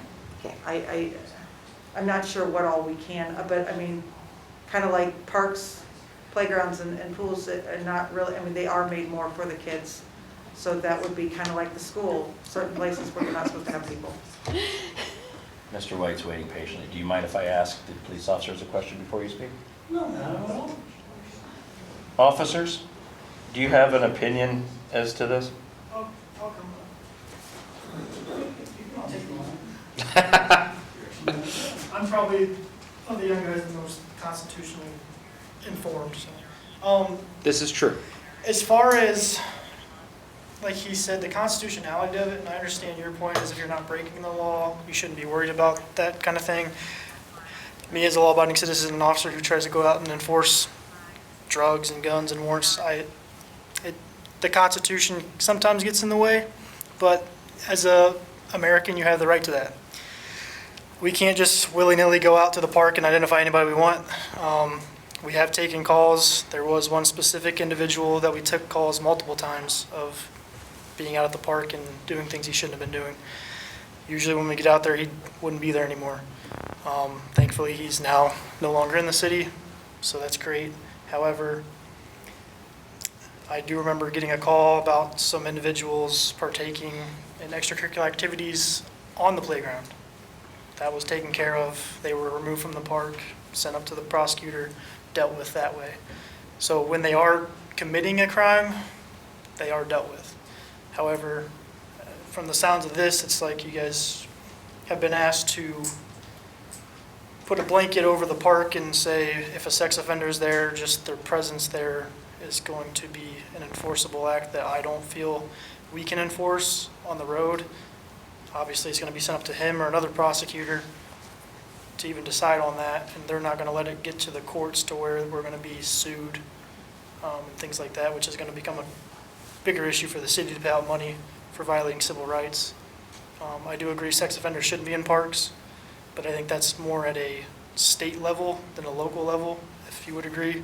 I agree with that. That would be something that the state would have to, with their legislative branches, put into effect to where they make it a crime, just like speeding and other things that are under the state code. That most of the stuff we enforce, because it goes back to the city and costs the city, if we charge under municipal ordinance, if there's a state code for it, I will generally cite under that, so we're not fitting the bill for that. Like I said, I agree that there should be something, but I don't think it's at our level here that it can be done. And the Constitution for our job is a big thing. I've had to let people walk, and I know for a fact they're doing something wrong, and it sucks, but they say, get them another day. And I'm the biggest advocate of not getting another day. If I can get them today, I'm going to get them today. However, we do got to do it legally, and we're the frontline people for that, to keep the city from out of lawsuits and things like that. And even when we're doing our best, sometimes we get sued. So I've been there. Yes, sir. So if we have this legislation wrote up and passed, it's not going to help you do your job any better. Unfortunately, no. And I don't think we would be advised to by our command staff to do that. Just because, like I said, there's constitutionalities that we are informed of. Qualified immunity only covers you if you don't know prior to. And if I were to go out there knowing that it's unconstitutional, I could lose everything I have just by enforcing that. People will go after our homes and all of our money and stuff like that. And if I'm not under qualified immunity, which doesn't grant me just free rights to go do whatever I want, but it does cover me if there's prior established case law or a prior precedent saying that we can do what we did, or we didn't know prior to that enforcement action that it wasn't something we were allowed to do. So, I mean, like I said, he's been through all that. I go to plenty of classes on that stuff, so as much as I would love to come up here and say, oh yeah, we would love to have an extra layer to be able to enforce that, it's just not something we can do, unfortunately. I'm all for advocating to the state level, maybe seeing if there's something they would do with it, but then again, I mean, if I arrest somebody, just because I arrest them doesn't mean they're going to be charged with it. They can appeal it and it goes up or higher courts and things like that, and then next thing you know, Bucyrus is on mainstream media being called the, civil rights violation city, and you have all kinds of people coming here for that. Unfortunately, sex offenders seem to be a protected party with certain people, just as bad as it seems. So I would say probably squash this. Let us do what we can with the system we do have, the legislation that is there. Anybody sees anybody out there they shouldn't be out there doing something weird, call us. We'll come out and take care of it. Usually just the presence of us in the area anyways will get people out of there. And I would say most people do call. We've had plenty of times where there's been somebody sitting in a car for a weird period of time and they'll call, we'll go down and check on it. And if there's somebody doing something that's odd to a group of people that's not us, we can go always at least check on it. Even if we're not able to identify them to push that issue, we can still get them out of the area, run their tags, things like that. We can run any plate we need to. It's in public, so we'll at least document what kind of vehicle it was, who the registered owner was, so we can try to contact the person that owns the vehicle. Maybe it's not the owner in the car, find out who it is that way. But there's ways we have to do things legally that we can try to at least document and have that information in case something were to happen. And I think we do a pretty good job of being out and about, showing people that we're here, just from 2021 when I started to now, the crime has gone way down. I attribute that to us being proactive, being out there, being seen. Get a lot of complaints that way, but we're trying to do the best we can. So, like I said, if it's on the books now, let us do what we can with that. And proactivity is the best way to go about it. So, any other Thank questions? you. Yes, that was very well said. Yes. Okay. Welcome back.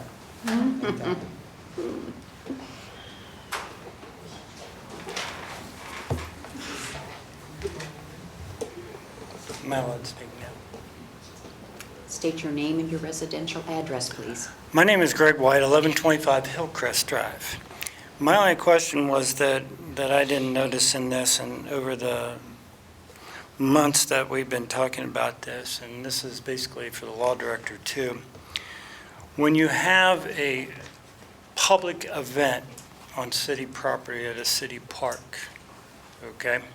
And I've always wanted this question answered, okay? I might not have an answer for you. Oh, I know. Go for it.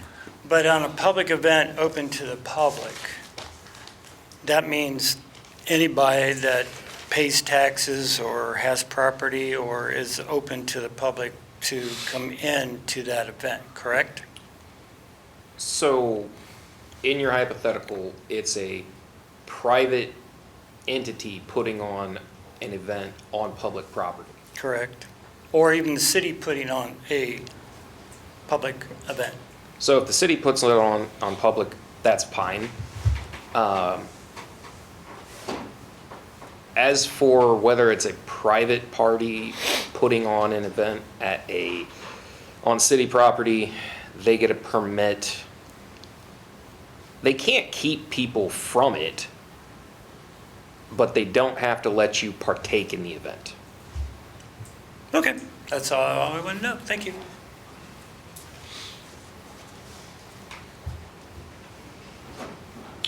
Mr. D, did you?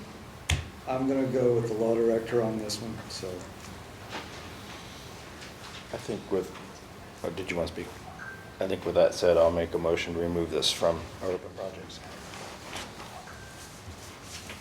Do I have a second to that motion? Second. Motion by Myers, second by me.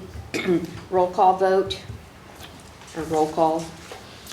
Myers? Yes. Sherrick? No. Me? Yes. Deshawn? Yes. Okay, next, Bucyrus Codified Ordinance, Chapter 505, Animals and Fowl.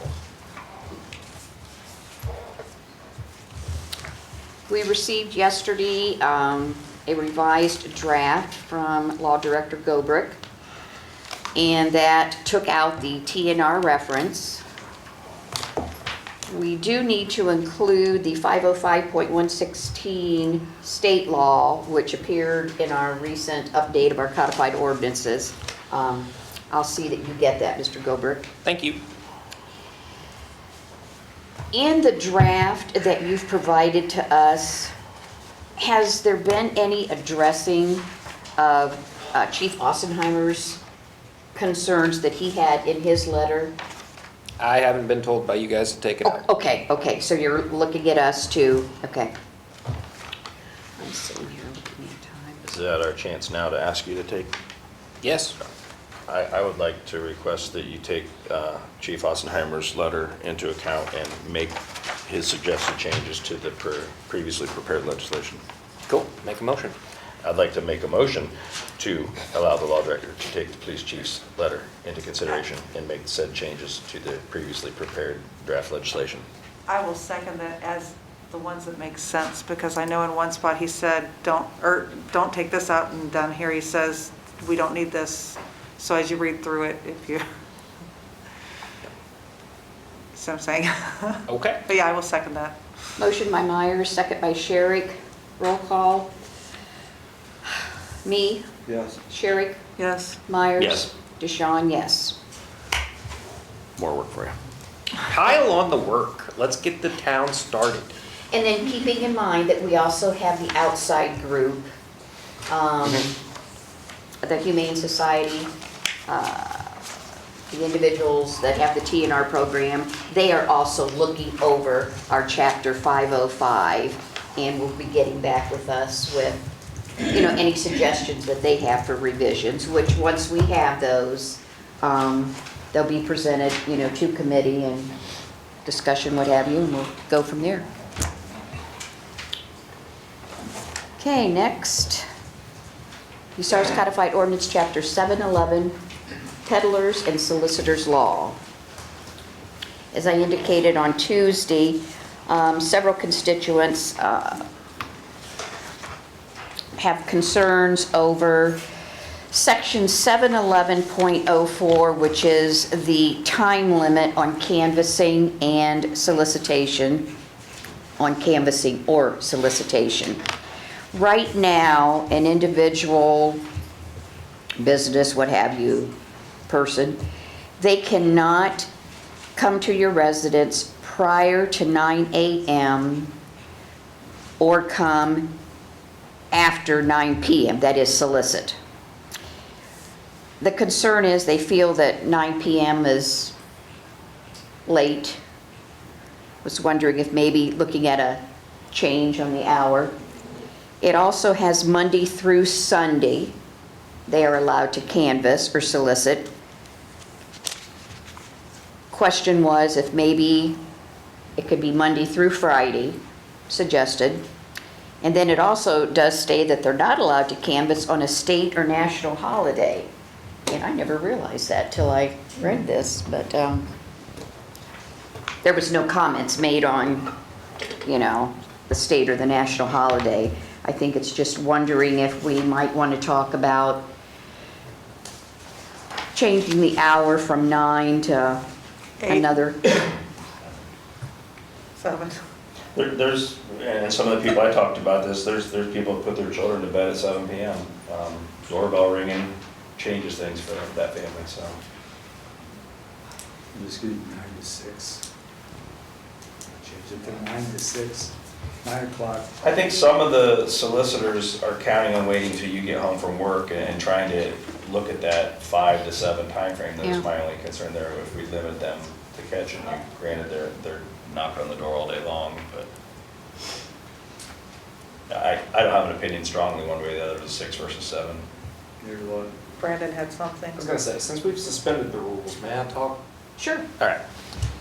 Something that was brought up to me that I agree with is when I was delivering pizza for my dad, I noticed a lot of signs in people's windows and on their doors that said, I work night shift, I sleep during the day. Perhaps you could put something in the legislation, or have me put something in the legislation that says, you're not allowed to knock during daylight hours on someone's door who has a sign that says, hey, I work night shift, I sleep during the day, leave me alone. I'm all for it. Mm-hmm. So, I say, yeah, that's 7 o'clock might be a good idea, but we also can remind people that they can put no soliciting signs up. And maybe in conjunction with that, you mentioned don't knock my door during the day, yada, yada, yada. If there's a no solicitation, they can't. Oh, definitely. yeah, that worked. I have 2 other questions, if I can. Mr. Sure. Chair. When this was originally written, I'm not sure the original date on it, it was updated in 1996. In the definitions, peddler is also somebody by telephone, but they've got that federal do not call registry. Are we superseding federal law now, or are we still okay to, because if people are going to call your house, according to this, they have to have a city permit from the police department to call your house, the way it's written right now. Should we remove telephone from the definitions? That's up to you. I mean, it's unenforceable. It's unenforceable. Some guy from LA calls trying to sell you life insurance. Correct. I don't think that's I don't think it's unconstitutional, but it's definitely not enforceable. That was just a thought. And then on the portion about holidays, rather than just saying on a state or national holiday, I believe that we should spell out exactly which holidays, because number one, there's new holidays that have been created in our lifetime since we were children. Mm-hmm. Which ones are federal holidays? Some banks are open, some banks are closed. I think if we just spell them out, exactly which holidays we want in there. Sure. Then there's no gray area. No gray area is good. So then the question is, what holidays are you feeling should be spelled out in there? Well, I mean, here's the you know. thing, okay, for me, Christmas and Thanksgiving, and Easter, the traditional Yes. holidays, but there's holidays that I may not participate or celebrate in that others might, and so it's hard to say. I'm not Jewish, so Yom Kippur to me, I couldn't tell you when it was, but a Jewish person might have, so it's gonna be real difficult. So maybe we just go with the days that the banks are typically closed on, something to that, or the days that the city hall is closed on. Well, the city hall's open on some holidays. I'm just trying to say, have a list, is what I'm saying, but I don't know how you pick which days are important and not important. So then why don't we leave it, or on a state or national? I think because that's not clearly defined No. anymore. That's not clearly defined anymore.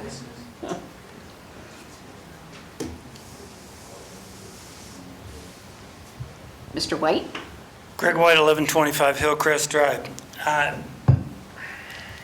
think it should be 5 o'clock, because most families want to sit down to dinner, okay? Second of all,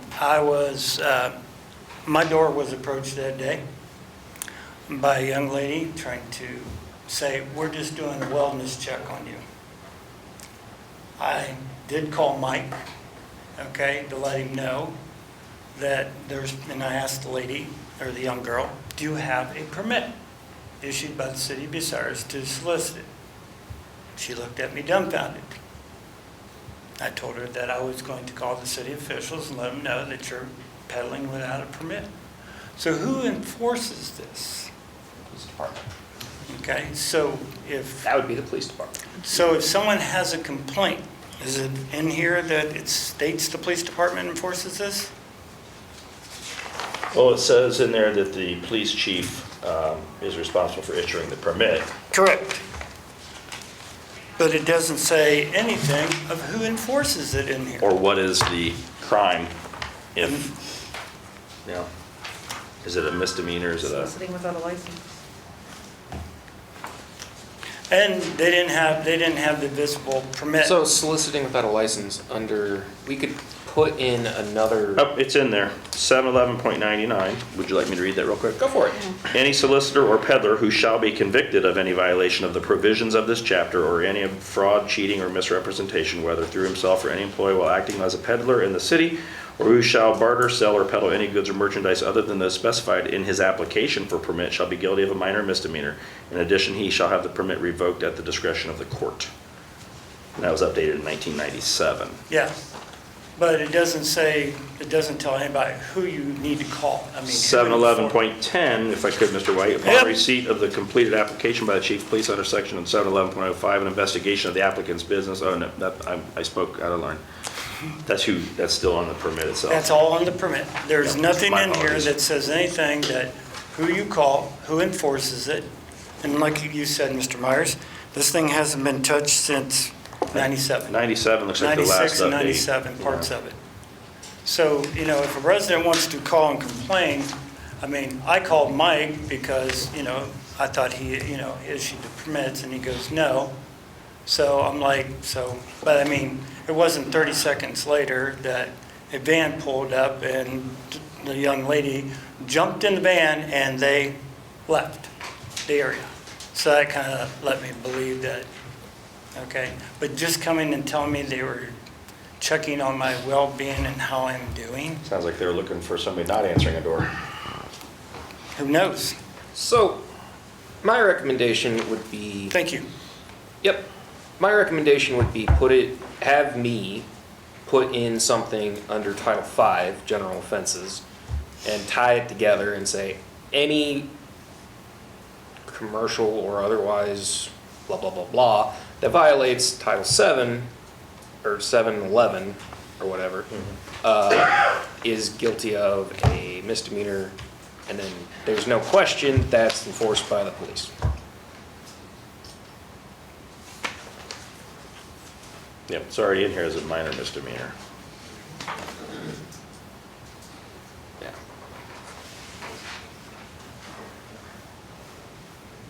Both can exist at the same time. Is it wise to remove it from here, though, so that if it's ever changed in one and we miss it in the other, you don't have two separate things out there? Yes. I mean, if you think it belongs in 5 and not in 7, I think, Yeah. So you can have the governing of it stay, but the penalty should probably be moved over. maybe in the penalty, you could just state, instead of saying guilty of a minor misdemeanor, refer back to 5, the 500. That works. Chapter 5.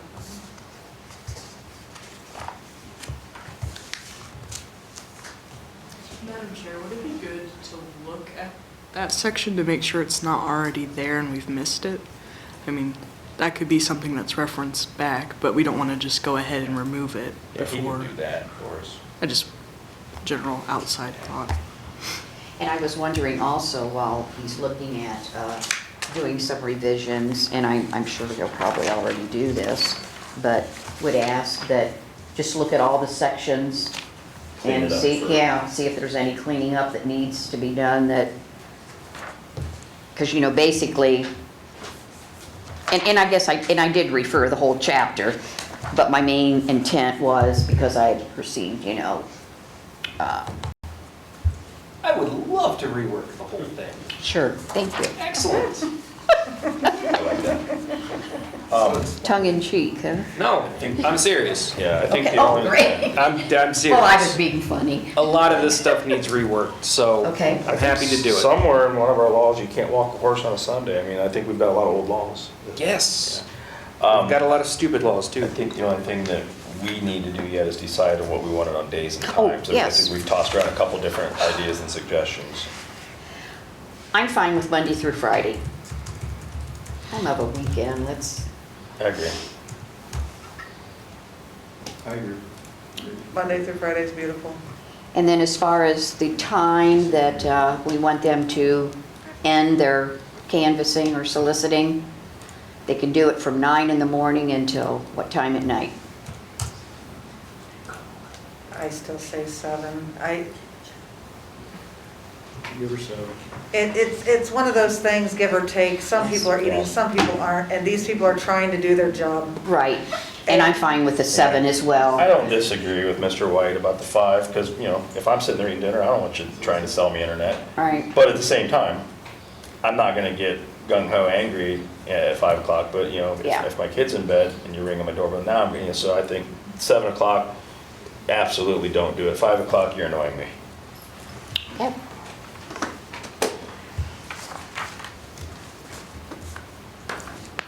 So I know you were doing motion and seconds.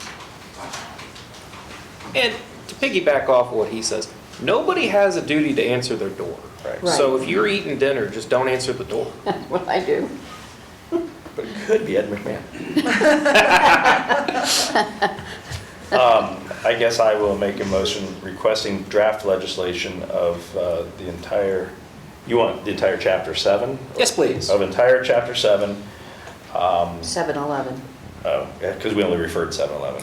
Only 7-Eleven. Okay. Next meeting, we'll refer the whole chapter 7. refer the whole No, we thing. did refer the We whole. did. Oh, We did then refer I'd the like, whole- to- if we refer the whole chapter, I'd like him to Chapter rework 7. all of chapter 7.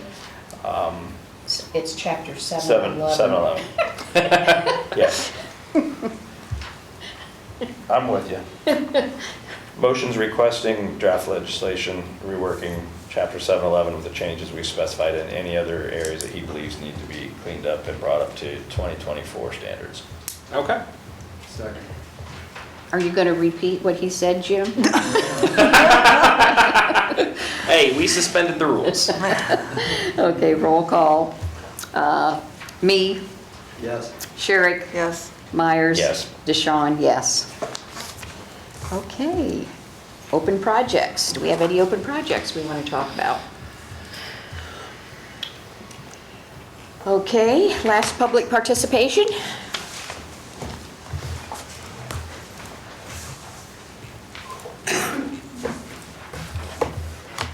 Carolyn Shireman, 1065 East Beale Avenue.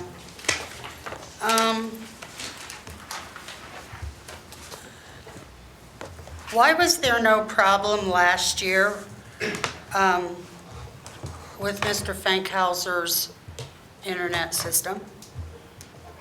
Why was it okay last year and then this year it's all of a sudden it's a, and we have 2 council members that sat on the last council that, did they ever complain about wavelength then? Second, I actually want the citizens of Bucyrus to hear the good things about Kurt Fankhauser's cameras, not the bad.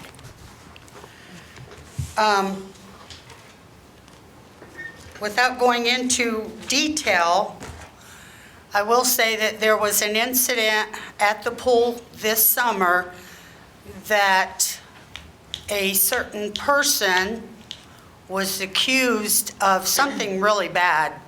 But if it wasn't for Kurt Fankhauser's camera that the police department looked at and went over, this person was accused of something that he did not do, but the cameras cleared this person from a very bad accusation.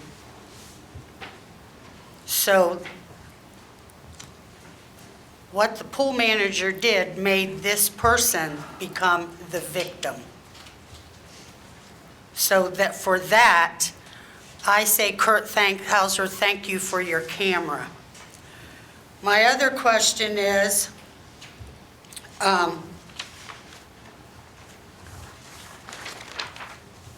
has anybody looked at the benefits of having these cameras instead of your bad side of it? Let me tell you some. Faster investigations for the police department because they can see the live on Kurt's cameras. They get accurate information from these cameras. I would also think they would get faster insurance claims. And I myself have no problem. I would like to donate money to Kurt to put cameras all over this town because they're more of an asset than they are a bad asset. Let's get on to the dispensary. I've done a lot of work while I was on my medical leave of absence. And I did a lot into working into the dispensaries. You guys are doing really, really well at wondering where you want to put it. Okay? So can anybody tell me the process of putting a dispensary in Bucyrus? Does anyone know the price of license for a dispensary in Bucyrus? How many would be employed? The cost of the product, the difference between the 2 products. How about the cost to place one in Bucyrus? Has anyone looked into the pros and cons of it other than just bringing one to town? Look, my shirt, it's legal, but I am not for a dispensary in Bucyrus. Marion has one. I also gave plenty of information with cost, taxes, places local, and things that the administration could be doing right now to possibly work with Marion to use their dispensary, and it would be up to the 2 mayors to figure out a way to how they would want to do the taxes. So in other words, we got people from Bucyrus going to Marion. So Marion is making tax money off of our people. But the 2 mayors can get together and talk it over and come up with some kind of an agreement where we could be reimbursed the taxes that our people spend in their county. I suggest that Mr. Mayor and Mr. Starner, I give them all this information, and I suggest that they look at it, and whatever Mr. Mayor can do to talk to the Marion mayor in sharing this. Therefore, I do not think we need a dispensary in Bucyrus. Thank you.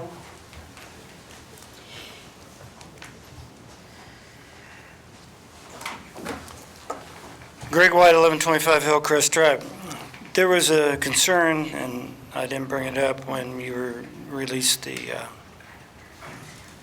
floor to everybody, because in the food trucks, there was an insert amount that hasn't been discussed yet, was the liability insurance for a food truck or food truck vendor or mobile food service vendor. And it's been left blank. I don't know if anybody has come up with a number or anything like that on that. The second thing is, since the City Council that it was brought back and sent back to this committee, is on the taxi cabs. Are we allowed to talk about that? Is that under open project since it was referred officially? You can talk about it, but we can have no discussion. That is council or the committee themselves. That is going to be on the agenda for the next committee meeting. Oh, that's fine. Well, So- didn't we suspend the rules? Suspend the Well, rules? it's actually an open project, we could talk about it. Yeah. Oh, Like, yeah. For me, Okay. I'm asked to not have it on tonight because I want some time to do more research, so I'm not prepared to answer any questions. No, that's fine. Then, since it's, rules have been suspended. I've done some digging into taxi licensing by chapter year 381 and looked up a lot of things, but I also found out that there's a lot of misinformation under the Ohio law, which is 3942, because it refers to, and I will read this, transportation network includes a corporation, partnership, association, liability, limited liability company, proprietorship, another entity operating in the state that uses a digital network to connect transportation network company riders to a transportation network drivers who provide network company services. So basically, in a nutshell, that includes Uber or any other form of thing that uses a digital network. Okay? And so it goes into, and Mr. Myers is correct, under, let's see here, yep, section A3 or B, yeah, the liability insurance is $1 million for a commercial carrier, not anything else. And then you can go to another subsection, is that it states taxi cabs are not part of a commercial digital network under the state law. Not digital. Not digital. It specifically states that they are not part of a digital network, okay? Because they don't use digital communication for their riders. It's done over a phone, okay? So my thing is this, I think the $1 million liability policy needs to be lowered to a reasonable amount to allow people to do and operate a business within the city of Bucyrus to offer services to members of this community at a fair and reasonable rate, okay? 2, Council on Aging, SCAT, do not operate all the time or not available all the time. So residents have to refer on taxi cabs, okay? As their means to get here and there, okay? Even though both of these agencies receive both federal and state money. So the $1 million, to me, needs to go out the door. I think it needs to be less for people to operate businesses in here in Bucyrus. However, I have noticed that one of the cabs is in kind of deplorable shape as of today when I saw it. And I think that this committee needs to look at the inspection of these vehicles more often than just once a year. Thank you. May I ask Mr. White a question? Sure. Do you have a recommendation how often you'd like to see him? Monthly, quarterly, biannual? No, that's up to you guys. I mean. I'm just asking what your opinion is. I mean, it states in the ordinance that the police department. Annually. Annually. Yeah. But to me is, I saw the one and it's looking pretty But it deplorable. probably looked like that when it got its inspection. Well, I hope, That's my point. yeah. So I just asking if you had an opinion. So I for mean, how- is how that, it works. is that a safe vehicle? Okay? Or should it be turned over to maybe, and no disregard to the police department or the officers, turn that over to the state to have their vehicles inspected at the state facility? Oh, the state doesn't have to listen to us. Well, I know. I'm They would just, probably laugh at us and say we're not. that's all doing right. that. I'm just asking questions, that's all I am. Yeah. Because they are motor-free inspectors, Sure. you know, and I don't think any of our police officers are certified as a motor-free carrier or vehicle inspector. I'm just saying, you know, could be proven wrong though. But what I'm saying is that I think more reasonable inspections should be done, okay? And that way, and then also if anybody wants to complain about it, then there should be a place where they can complain and say, hey, this vehicle looks pretty shabby. You know what I mean? Thank you. And if I could, to clarify to one of the points Mr. White made, for their insurance, they do still have to carry commercial insurance. They can't use private residential or private passenger insurance to operate a taxi. So, at running the risk of opening up a can of worms that's not fully settled law yet, but this does implicate stuff like Uber and Lyft, right? It does what with them? Implicate them. How do you want to deal with that? They're regulated by the state. So are taxi cabs. Not to the extent that Uber and Lyft and all them are, though. Okay. Are you suggesting that we add Uber and all those types of things to? It's not a terrible idea. One of the big problems that is rising in the law is a lot of people are debating whether or not they actually need commercial insurance or not in the first place.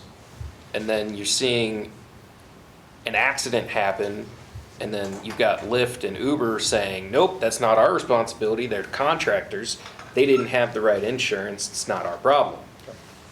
And that leaves people with empty pockets to go after. And it's not settled. There's disputes all across jurisdictions all across this country. So it's something you guys could consider. I think to that point, there's not a lot of Uber type people in our community. I think a majority of them would come from out of the community. And True, so but if there's a you Lyft. reside in Marion, but you're gonna come and pick me up at my house to take me somewhere, do we regulate where you make the pickup, or do we regulate where you're operating your business out of? Yeah, that's a good question. I know that there's a Lyft driver with a Lyft sign in his windshield that's driving around. But I don't know. That's up to you guys to decide how you want to do it. I just recommend you do it.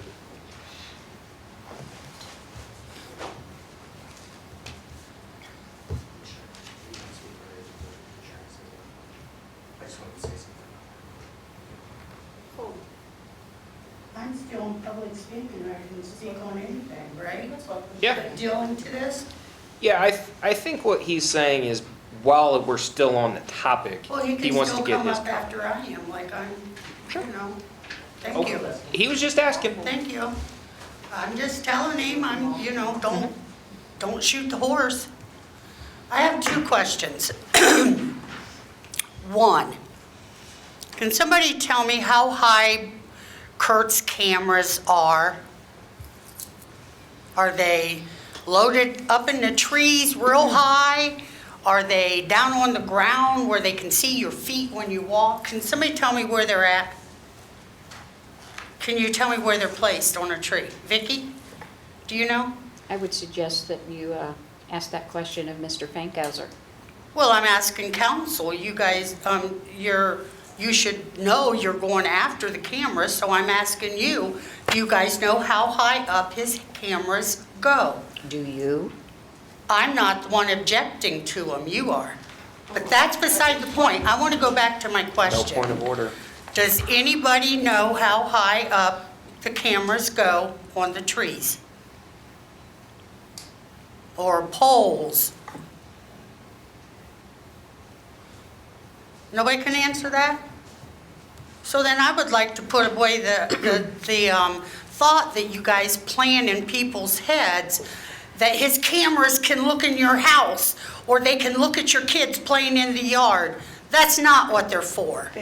So you guys are taking it way out of context, and please don't stop me. Aaron Sharon, you're speaking out of turn. Point of order. Point of order. He just said there is no point of order. Okay, so then you're This is interrupting getting my speaking time. Abrasive. Mr. Gobrick, is she interrupting my time as speaking? I was still All right, speaking I'm when calling she... a point of order. You There are no points becoming- of order. Oh, You excuse suspended me. the rules. Okay. But Ultimately, she's being disruptive. No, I'm not. Ultimately, she's I not was being telling a disorderly. question and she interrupted me Now as it's I'm getting speaking. time out. Now it's getting disorderly. Right, so However, answer. I don't think Carolyn instigated it. Thank you, She's not been disorderly, in my opinion, yet. thank you. I hope that everybody, citizens saw this. We have a motion to reestablish rules, please. Thank you. My next question No is, rules to say that. That's the problem with suspending the rules. The question was not. why is it always when I'm up here, I am questioning on whether... Time out! Talk. Enough. Then Calm you, down. I am up here, I have the right to talk. I am trying to calm everybody down. Well, it's not working, Mr. Gobrick. So stop, take a breath, everybody calm down, let her say her piece, and we can move on. Thank you. I appreciate that. My next question is over the insurance. Does anybody know who we got that insurance from? For the taxis that is so high? Do you know where that come from, Mr. Mayor? Do you know where it's from? Who the insurance was from, was so high? I don't think that's relevant. You don't? Okay, well, I think that I was told that it come from Mr. Myers' insurance company. So could anybody look into that for me, please, Mr. Gobrick? May I speak? Yes. Each of the taxi providers buys their own insurance. Yes, I know. But who sets the deductible rate for A this town? deductible is the amount For that the, comes... I know that, Mr. Myers. You just used the word deductible out of line. Mm-hmm. Whatever. Whatever, that's okay. What's your question? I don't sell insurance, you do. What's your question? I just did. Who brought the insurance company in for the taxis that their Again, rates were so high? nobody brought... Okay, all right, it's on record, that's all I wanted, thank you. There's Thank you nothing so on much. record. Well, we'll see, thank you. You're ridiculous. Excuse me, Time out, excuse me, time out, everyone sit down. I'm owed an apology. You're not owed anything. Oh, Nobody okay. is owed anything. We got you. Okay. We got you, I hope Mr. Myers watching. Oh, yeah, for you guys knows, I can afford an attorney. Yeah, and I have. This isn't one. Thank you. disruptive. Okay, I'm done. Mr. Frizzell? AV Frizz of Frizzell Passage. First, as the only Lyft driver of the past 5 years in Bucyrus, I would just add about the insurance topic that Lyft, Uber, and any rideshare companies require you to carry your own insurance for your own vehicle, and then they provide the insurance up to the $1 million payout numbers that you're talking about. Lyft and Uber provides that for the passengers. So there is a dual coverage, but insurance is covered to that amount by Uber and Lyft. It is completely separate from taxi cab regulations. And then to speak on the letter that was read earlier, since it was read in this committee, as per Mr. Kurt F. of Wavelink's letter, Included in the list of equipment, he mentions that the cameras have been donated to, as in the hardware themselves, have been donated to the city. And then later in the letter, he states that the network connection, including the switches, the servers, the routers, the various pieces of equipment that he says are required for the network, he refers to as the backbone. The Wi-Fi connections and the internet itself are still possessed and operated by Wavelink. So since the cameras are city property, according to his letter, and are connected to Wavelink's network, I would like to clarify, are we establishing then that Wavelink is providing internet service to city property? If those cameras that are city property require that internet and he is providing that, have we established that Wavelink is providing internet service to the city of Bucyrus via those pieces of property? You can consider that because that does relate to my recent records request, Mr. Law Director, and I would expect that the FCC required terms of service as an ISP to the city will be included for Wavelink and their terms. That's what I would expect. Also, regarding the cameras, if they require this network connection, all the equipment, switches, routers, the backbone, Mr. Fankhauser claims he still owns and runs. Are these pieces of backbone being operated on city property? Do they exist on city property, run on our electricity, things like that? Do they exist and run on our property? And do we know what network equipment he runs on the city property? Do we have an itemized list and the capabilities of that network if we are allowing him that access? I am curious if you guys are even aware of, do any of those backbone equipments provide signal repeating or broadcasting services?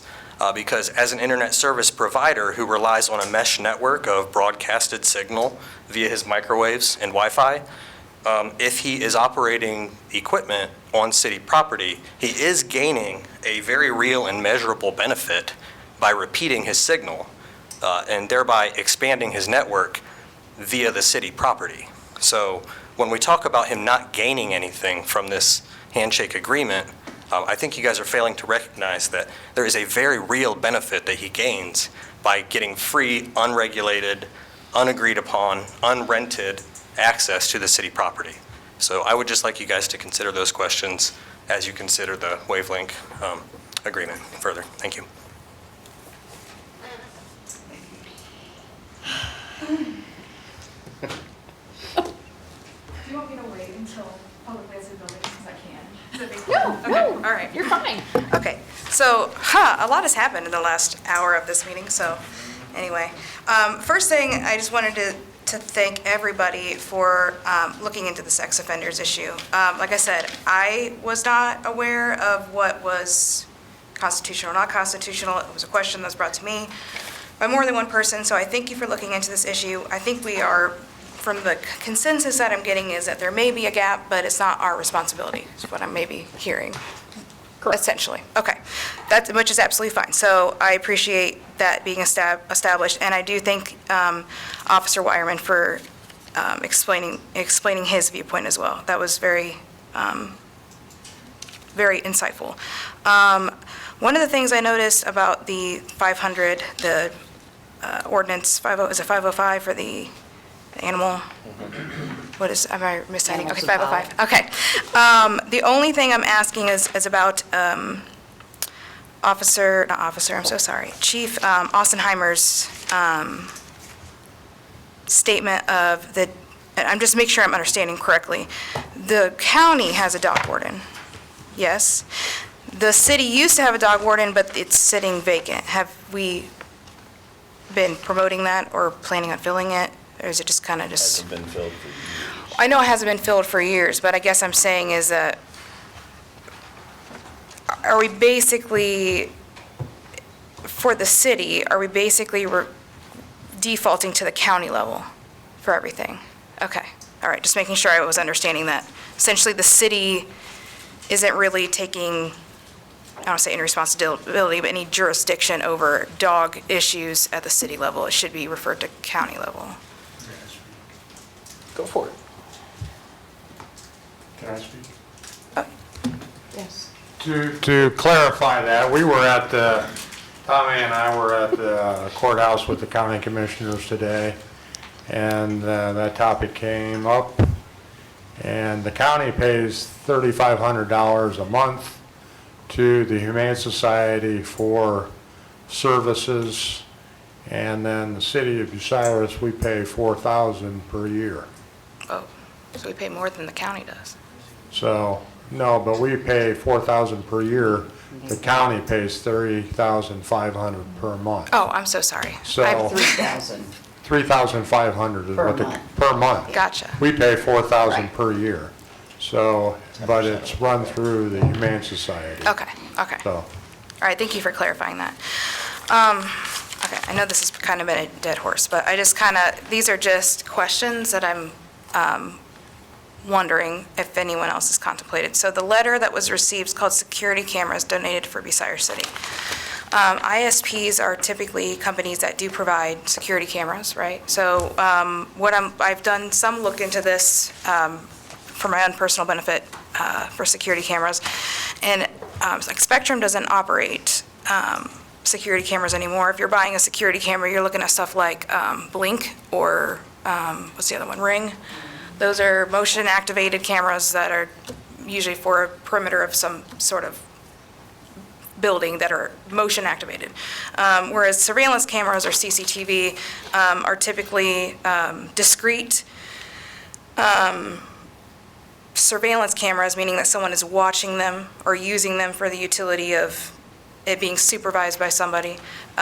So I just want to clarify that as an ISP, he's providing a surveillance camera to the city or a security camera? Because, I mean, that's just, I mean, I feel like that there's so many questions that there's nothing outlined, and I'm also just like, I know you and I have talked, Brandon, and we've hashed out a lot.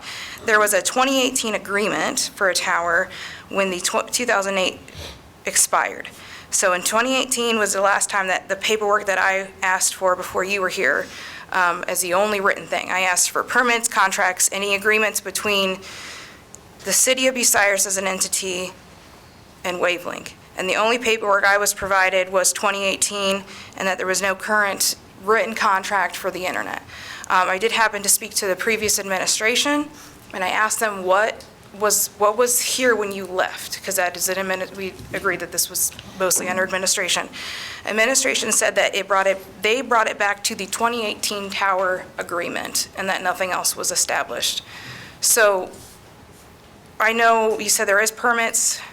Those weren't provided to me. That is not your fault. I just went back and after we spoke, refreshed my memory on what was provided to me back in May. So if there is permits, I'm just curious to what. I just feel like it's like the further we go down this rabbit hole, it's like we keep asking we're getting more questions to be asked. And it's not so much that it's to beat a dead horse. It's just like it seems like it keeps getting more difficult and more convoluted where nobody's on the same page. Like I feel like, and if I'm speaking out of turn, please let me know. But like it seems like every time we speak, there's something new that's found, and I just don't know if we're all on this. I just hope that this leads to everyone being on the same page. That's the biggest thing I want to know is like, is the city on the same page with Wavelink in some capacity? And I don't know if that's necessarily true. And the other thing is, and you've pretty much hit on the head, Mr. Frizzell, so I appreciate it, but I just don't want to make sure, I want to make sure this is highly technical, and I am a layman, and we're all laymen, and we're able to comprehend and read and learn, right? But we don't do this for profession. And I know COSI's come in, and Mr. Truca said that they can't see into his current, basically, he can't see everything and anything that's transmitted over the network. That's not how it really works. It's encrypted, but there is unencrypted data that technically he can see, and that's all like very technical. But when I'm reading this letter, the first thing is, like I said, it's referred to as security cameras, but I'm pretty sure it's surveillance cameras. The second thing is that it talks about the network infrastructure. Are we talking about the ISP network infrastructure, or are we talking about the city's internal infrastructure? Those are questions that I want to know. Is there more here than what we're talking about? Is there more, like, is the city's internal infrastructure, meaning their internal network, on how their computers talk to each other, on how the printer set up from here to there, you know what I'm saying? Is all of that in and out since 2018? Is there stuff in this building that was donated, operated by Mr. Fankhauser that he's saying is not city property? And how long have you been using it? I mean, these are just questions. I mean, honestly, I'm not trying to be difficult. This is just things that it's like we're going down the rabbit hole. So like sensor switches, Wi-Fi ports, access ports, or it's like getting late, so my brain's not working right, but we're not talking about Wi-Fi, not adapters. There's a word I'm looking for. I can't think of it though. Are those owned by the city? Are they owned by Wavelength or a third party? That who's it owned by? And it says, you know, the backbone. That sounds like, when you talk about that, I'm thinking, okay, if he means his ISP network, are we saying that Spectrum, who was our previous provider, doesn't have an ISP network? And are we essentially saying that if he is donating the cameras, that he is not allowing the city to use the ISP portion of this equation? So if we're talking about cameras and ISP network, is he saying he's not allowing us to use his internet access to transmit back to City Hall? And if that's what he's saying, are we saying that Spectrum doesn't have a network backbone that's been built, or any other ISP that you decide to go with? I'm just trying to make sure I'm understanding. And I mean, lastly, it just seems here that this is just reading this and saying that, you know, you're not planning on donating any network infrastructure. If you're talking about the if network infrastructure, if you're talking about the Wi-Fi, it's basically saying it's all or nothing is what I'm hearing. You either take the internet, take the cameras, and receive them both as a donation, or he's saying if you take it off my server, you're no longer having access to my internet. So I just want to know what exactly, I mean, you're going to be pulling teeth to get this, but I think those are questions that need to be answered. And then like just knowing if there's permits, because like Mr. Meyer said, if there's not a charge for, or a lease for city property, and then he's going around and charging the Millennial Fountain Park rent, or, you know, for their services, he is benefiting. He is right about the signal repeaters that basically boosts his network and is able to move it further. And then lastly, back to the surveillance cameras, and this is my last point. Surveillance cameras that are accessed by the police department are arguably a city safety service. We've already established that it's been used to identify crime, used in real time, things like that, correct? So if it's a safety service, a public safety service, just so people are aware, if you go to the FCC, you can see what contracts people have, and there's different standards for each set of contracts you have. There's the industrial microwave, which would be private commercial. And then there's also the public safety, which has much higher standards and audits that are required that aren't required by the industrial permit. So I know we said that if anything happens with Wavelength, per our conversation, Brandon, that or Mr. Gobrick, that the city would not be liable. I just want to make sure that also is true, if how I'm reading this, if it's being used for public safety infrastructure, that is still true if we're allowing an organization to operate without the proper FCC licensure. And that's something you don't have to answer on now. That's something I'd have to look into. That's not something I'm asking for you to look in now, because I just was reading, like, and it was, you know, Chinese to me. It was a foreign language. I had no idea what all it was saying, but from what I was gathering, and I'm not horrible at understanding written, you know, things written down and have some training or education on it. So from what I was understanding, it was basically saying if you don't have these things, you don't have the right to provide that service. So I just, again, what it came in the beginning was, let's make sure we're just doing this the way it should be. Can we establish if it's a surveillance or security? And just kind of get to the, like, I think this is what we were asking for when the beginning was, what is the city supposed to be benefiting from? I mean, we know we're benefiting, but I mean, what are we allowing, not allowing? Where's the line in the sand? And I guess I did forget one thing. With the OEC opinion, and I said it was going out to bid, would this be a continued course of dealing then for this? If, it has to go out to bid and the bid is zero, is that a continued course of dealing, or is that gonna be like considered a contract if it is selected by the city? Do you see what I'm saying? Because here it's saying that. Again, if the bid is zero, It's a donation. it's a donation and there can't be a contract. Okay, all right.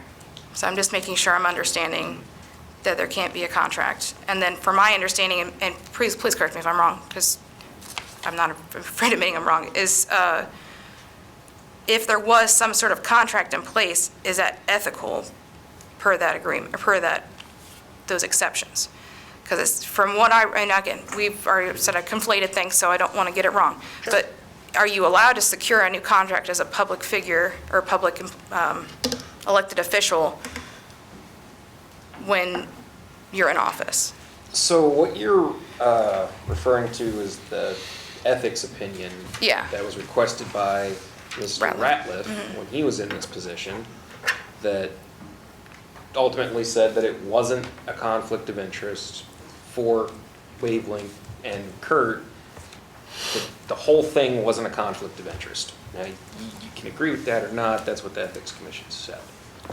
If it was a new thing, if he bid on it and there was an enforceable contract that he paid money, that we paid him for, it would probably fall on the fourth prong that it said, which is it's not reasonably available elsewhere. It'll come down to whether or not a different company like Spectrum would be a reasonable option. Because like you said, Spectrum has significant infrastructure, so I think it would likely fail on the fourth prong, but it'll all depend. Okay, yeah, and then my last note is like, you weren't here, so the reason this all kind of came up was because when I spoke to this with the previous law director, he said that he was not aware of this even occurring. And I know there was a question of why was there not an issue with Wavelength's internet last year? Wavelength's internet was not here last year. Wavelength's internet was established and installed this year. And I confirm that. You're welcome to confirm that with the previous administration. I called and spoke to the previous mayor directly, so.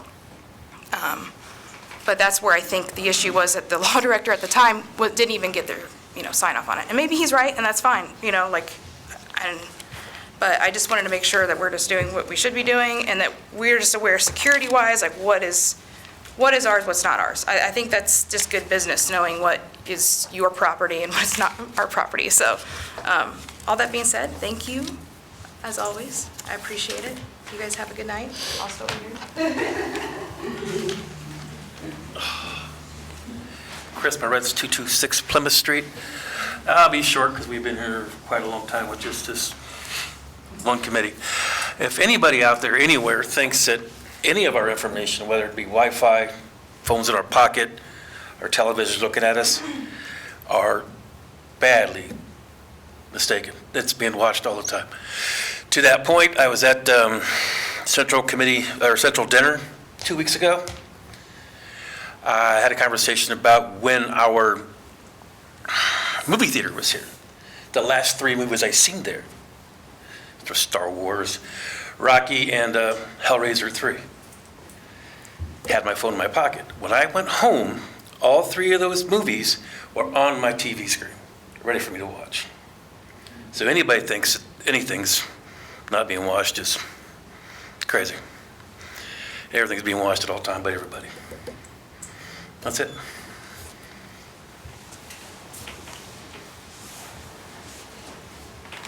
Same guy, same address. To that note, I would add that any kind of advertisement or monitoring of your devices is all listed clearly in the terms of service that you agree to when you use that device. And I would ask that we have that same well-established terms of service for any camera devices that the city utilizes. Terms of service, clearly defined. Max Miller, 135 East Kilbourne Drive. I'll try to be short and sweet. I would like to see a state-regulated business such as a dispensary come in to a city that needs revenue, is what I'm hearing. So I haven't seen that map, but have we looked to make sure, and where does the downtown business extend? Does that stop at Mary Street? Is that or is it before that? That might be a question for you. Okay, because I was thinking if, there might be something north end, like the old Napa building or that. I would rather see a dispensary go and then sit there empty, collecting dust. Charles to Perry, I believe. Charles to Perry. Okay, that's all I got. Thank you.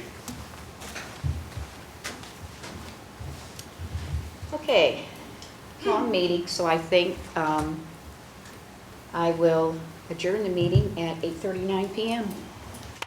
Public Lands and Buildings Committee, November 21st, 2024. I'm calling Public Lands and Buildings to order at 8:42 PM.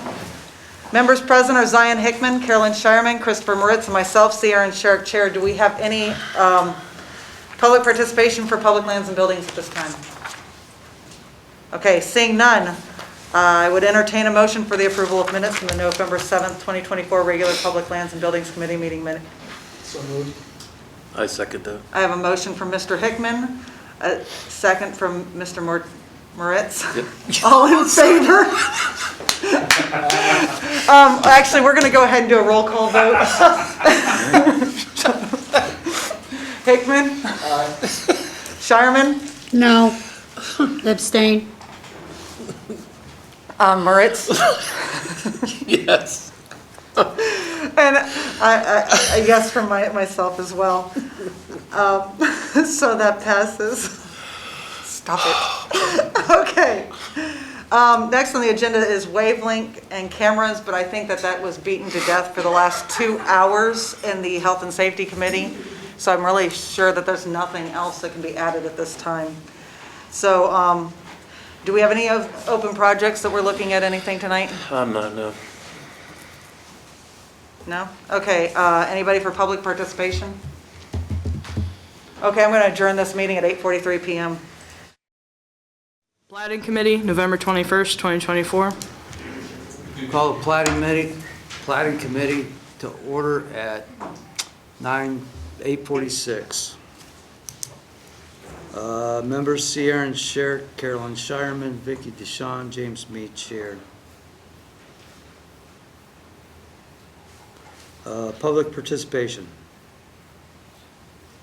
See none. Approval of the minutes from November 7th, 2024, regular Platting Committee meeting. I will make a motion to approve the minutes from the November 7th, 2024 regular Platting Committee meeting. Thank you, Aaron. Second. I'll second that motion. Thank you, Vicky. Voice vote. Aaron? Yes. Carolyn? Abstain. Vicky? Yes. I vote yes. Yes. They pass. Amendment to the codified ordinance to include ponds. Have we looked at that? I had a question. Has a copy of this been given to Mr. Wyatt for his? Yes. Okay. And he's fine? Yes. Yeah, I asked Miranda to send it to him. And he's responded that he's fine with it? I have not heard back from him first. No. Mike, would you like to come up and?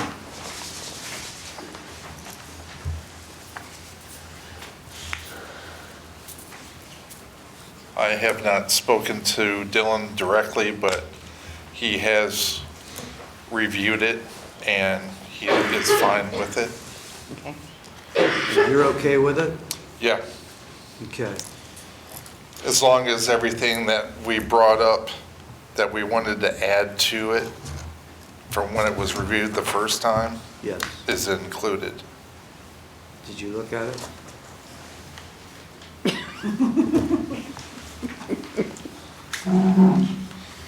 You know, I have a lot more going on than just this stuff, right? I know, we understand. Trust me, I know what you. As long as the stuff, what we suggested is included in the legislation, we're good with it. Mr. Goldberg, Yes. is it? Is Yes. everything they suggested in there? From what I seen, it was. I didn't far see as I anything. understand. I didn't see anything left out of it. Okay. I didn't intend to leave anything out of it. I know you didn't, but, That was just a lot. okay, now this goes to the Platting Committee, correct? Or the Planning Committee? Commission. Commission, God, I'll get it right someday. Yes, it goes to the planning commission. All right, So are that we good with sending it to the Planning Commissions? Because it, Planning, because it comes back here anyway after them, right?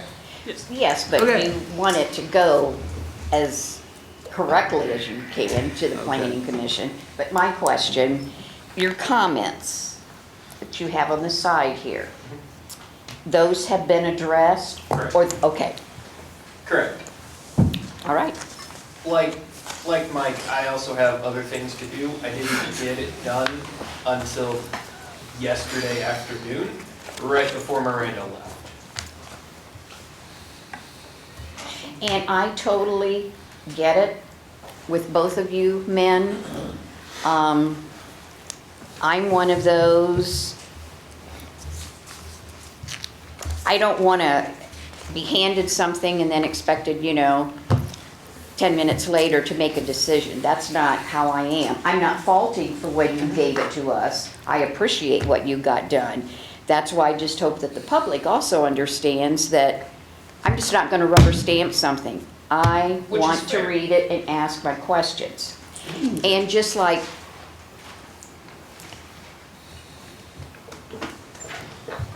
Mike, when I had asked earlier, I think maybe it was on the food truck or whatever. Again, I know you are busy, busy, busy. I hope that you look at when we give you the draft. I mean, I respect your opinion. Well, when we first got the draft, every point that Dylan and I submitted was not included originally. But now it is. Okay, and that's why I feel, Okay, you want to wait and go over it? no, I've gone over it. Okay. And and I just wanted to explain that I want you to take it as a compliment that we're asking for you to review and make sure that, yes, everything has been included. I mean, I've reviewed, but Well, if I get word from our city engineer that everything looks good, great, I'm good with then it. fine. Okay, So, thank you. So do we need a motion to refer this to planning? Sure, I'd entertain a motion to refer this to the Planning Commission. Right. I would make a motion to refer this on to the planning commission. Thank you, Aaron. I second. Thank you, Carolyn. Roll call vote. Aaron, Yes. Vicki, Yes. Carolyn, Yes. thank you. Ordinance number 35-2024. Mr. Reed. Yes, Are you also a yes? You didn't vote for yourself. Thank you. I didn't vote for myself. Yeah, you could have thrown yours in there. Okay. Ordinance number 35-24, BCO 1189.03B, general resurfacing. We sent Jeff Dunn a copy of this, and he never returned back. No. So that means he's 99% good on it. I have a question. Yes, ma'am. According to the Public Lands and Buildings, or maybe, wait a minute, let me check here. No, I want to look at the planning, not Public Lands and Buildings. And my minutes aren't in there. Okay, on the platting minutes, to do with the general resurfacing. It has in here that we had the change, number 1, on all commercial and industrial areas, shall have any area that is typically designated for parking purposes of any kind to be surfaced by either concrete or asphalt. Now, when Mr. Wyatt was here, he stated that in Part C, where it talks about single-family, it says, in Part C, single-family dwelling units are excluded from the listed requirements. He stated that it has been past practice that single-family dwelling units have a dustless stone surface. However, they still have a concrete apron inside of the right-of-way. Wyatt stated that this should be added as a separate line item identifying what single-family dwelling units are required to have. And I'm assuming now that's number 2. Because number 2 wasn't in our drafts before. But if you read number 2, and maybe I'm not reading it correctly, but it says all off-street parking and loading areas in all other zoning districts except for parking areas serving single-family residential uses shall comply with. But this says except single-family dwelling, single-family residential uses. I thought he wanted a section there that identifies what the requirements are for a single-family dwelling. Because it's excluded, if you read the C, it says, you know, all off-street parking except for parking areas serving single-family dwelling. But we turn around and we add in number 2, and it pretty much says the same thing. All off-street parking and loading areas except for. Where's the identification of what the single-family residential use requirements are? Which he says are dustless stone surface, however, they still have a concrete apron. I'm not seeing that anywhere here. Again, if I'm not. That accidentally removed? It could have been accidentally removed. Why don't you just set a meeting with me and we can go over it in more detail? Well, I don't think anything was removed. It was, as he pointed out, never in there to begin with. I mean, it talks about the surfacing. But we had a definition in there.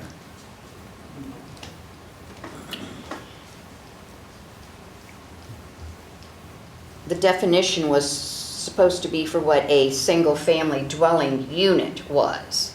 There was a question of what is the definition of a single-family dwelling unit. But what he's referring to is you don't identify, because when you're talking about what the surfacing is to be, you take out single-family dwelling. You say, this is what the surfacing is to be for this, except for single-family dwelling.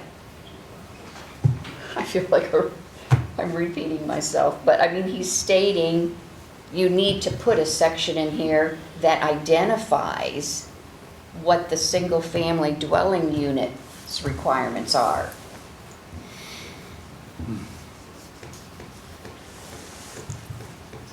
Would you like to add that? Or do you think it needs to be added? I'm not really following what you're saying. You're right. So why don't you set a meeting with me and we can go over it in more detail then? Can I come? And all we Yes. have to do is, I mean, look Yes. at the Platting Committee minutes, and it states right there what Mr. Wyatt I said. have no doubt about that. Mr. Chair, if I may. I provided you that exact speech that Vicky just gave She out did. of the minutes Yes, she did. today. I didn't know if you had a chance to really implement it in, so Gotcha. I just wanted to make it known that it has been provided to you, the correct language. Yeah. Okay. Let me know when you guys get together. Can do. We're gonna table this one for right now. Okay. Okay? Oh, what do we got?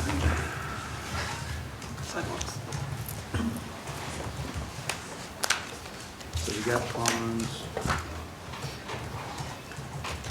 Bucyrus Codified Ordinance, Chapter 905, sidewalks.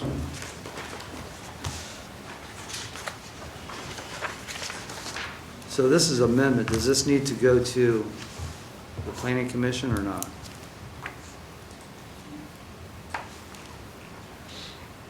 No, not sidewalks, not 905. Okay. Doesn't have to go to the I planning was just commission. checking. And this one is very short and sweet. Okay. Can If we you'll take- remember, this is where Mr. Myers, and Kevin, may I ask you, we have to suspend the... I'm going to beg you not to Not suspend. to, okay, I won't. This is you. where Mr. Myers had brought up where there was, the verbiage was ambiguous as to who was responsible for saying what sidewalk needs to be replaced. And we wanted it to be specific and state that it comes from the administration as to what sidewalks, basically, or the zoning office, what sidewalks, and we put in here, any member of the City of Bucyrus administration, or member of the public, may bring to the attention of City Council any existing sidewalk that needs to be repaired. So we wait until someone has come to us and says, hey, we feel a sidewalk needs to be repaired. Once we are of the opinion that yes, that is a legit, it does need to be repaired, it goes to committee, it's referred to committee, committee says yes, we then do legislation for council to approve, and that resolution then, when it says, like I'll say my street, they'll say 1108 Hillcrest Drive, is supposed to have sidewalks. And you're all supposed to laugh on that, because remember Hillcrest Drive was the... No one's laughing. We're all tired, huh? But bottom line is that we do the resolution, the council clerk then sends out the resolution to the party that needs to. And I looked this over, and it was given to, all committee members. I'm perfectly fine with it. Can we have a motion to take this to full council? Mr. Chair, if I Yeah. can interject for a moment. Do we want to specify who my designee is? You decide. Yeah, you decide. Okay. All the power goes to you. Okay.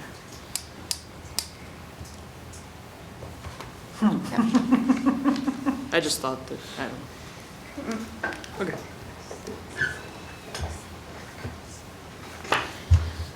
Again, need a motion.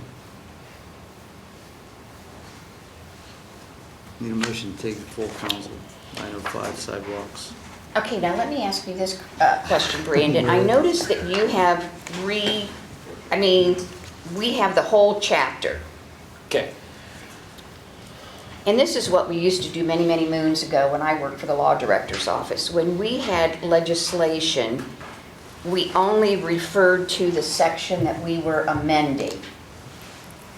So were you planning on just doing a piece of legislation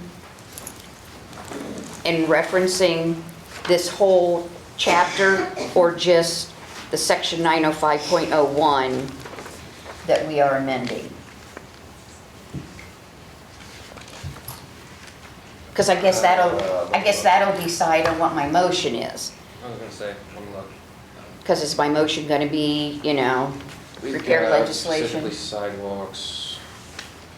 But I added written notice, sidewalk requirement. I didn't change anything to the overall chapter, so all you have to do is amend the section. Okay.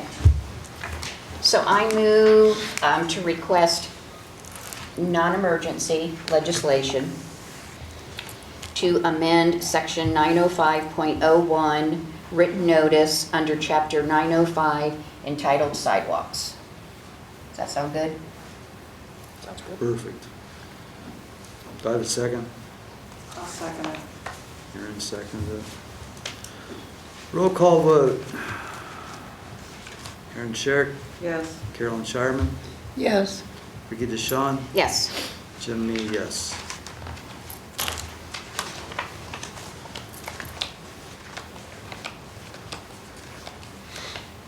Motion passes. Had to count. Solar panels.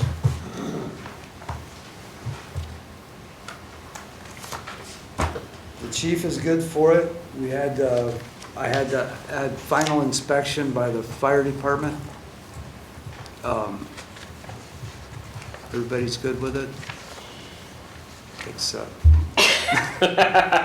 Yes, that's another one that I got done yesterday afternoon, almost right at 5. I will note that Miranda is a trooper, but she did not respond to my email that I sent right at 5, and I didn't expect her to. Okay, so solar panels are gonna be put on hold. I would like some time to be able to read over it. Okay. The one thing I did have added in there that the fire chief had the final inspection, or the option to. And is this going to be a one for, because it has to do with zoning, we're going to need a planning commission and then public hearing. Okay. And as you pointed out, we've had it for what, a year, so what's 2 more weeks, 4 more weeks? Sorry. Thank you. You're welcome. So you got 9:05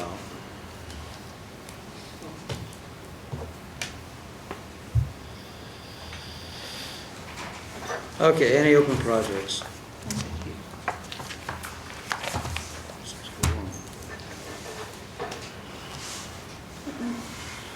Open No, projects? no, I'm sorry, I have nothing. Public participation.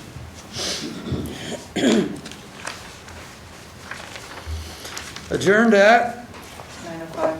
9:05. Finance Committee, November 21st, 2024.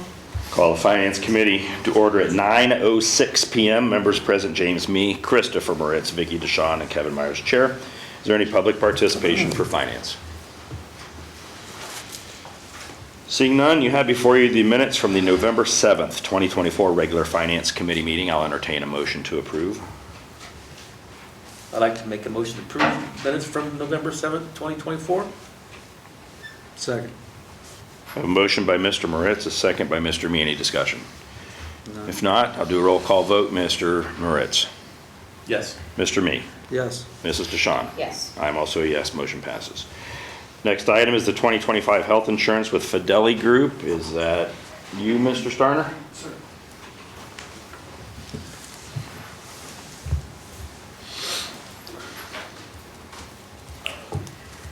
Tommy Starner, the Service Safety Director. The Insurance Committee and the administration worked together to find a suitable health insurance for the city employees. It actually saved the city money and also going to save them money. So we are going to a HMO. No, is it an HMO? Yes, an HMO. It's late. I've been up since 5 o'clock, so. Health savings account. Yeah, HSA, so. Do you need anything from us at this time?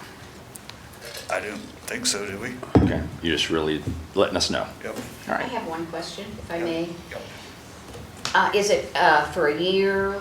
Yes, it is only 1 year. 1 year, thank you. Next year, we'll revisit it, and hopefully our numbers are down and we get a better rating. Great, thank you. Auditor. I would like to have your permission to create a fund for the purpose of monitoring the ODOD grant for water taps. So I would like to create Fund 401, ODOD County Water Service Taps Grant, Program 7525 Distribution, item lines 23 Contractual Services, and 25 Capital Outlay. All right, so I'm requesting a motion requesting emergency legislation creating Fund 401, line 75, or not line, what's the word? Program 7525, lines 23 and 25. So moved. Second. I have a motion by Mrs. DeShawn, and a second. Was that you, Mr. May? That was Chris. Mr. Moritz, sorry. Any further discussion? Nope. If not, we'll do a roll call. Mrs. DeShawn? Yes. Mr. Mauritz? Yes. Mr. Me? Yes. I'm also a yes, motion passes. We're going to table the advances and returns of previous advances for tonight at the auditor's request. Runway upgrades.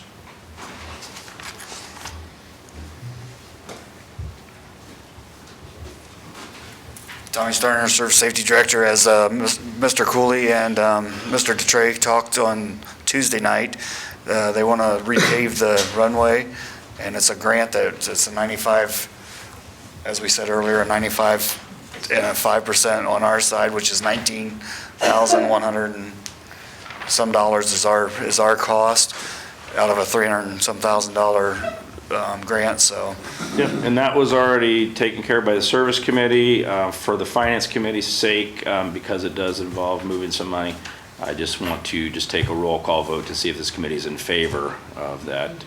Mr. Me? Yes. Mr. Mauritz? Yes. Mrs. DeShawn? Yes. I am also a yes. Okay.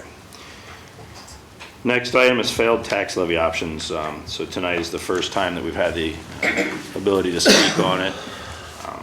I think we need to take a look when the prepared budget is presented to us to see where things lie. I think we need to obviously do something. We just don't know exactly what we need to do at this point. But I wanted to have this referred so that we can talk about it and continue to talk about it. We don't need to make a decision if we want to put it back on the ballot immediately. We have a couple of months to decide for that. I know there's been talk of the out-of-town tax worker credit, and from my sake, I have zero desire to discuss that at this moment. If any of you have anything else you want to say about it, we'll go around the room. Mr. Me? Mr. Mauritz? I'm good on that one right now. Mrs. DeShawn?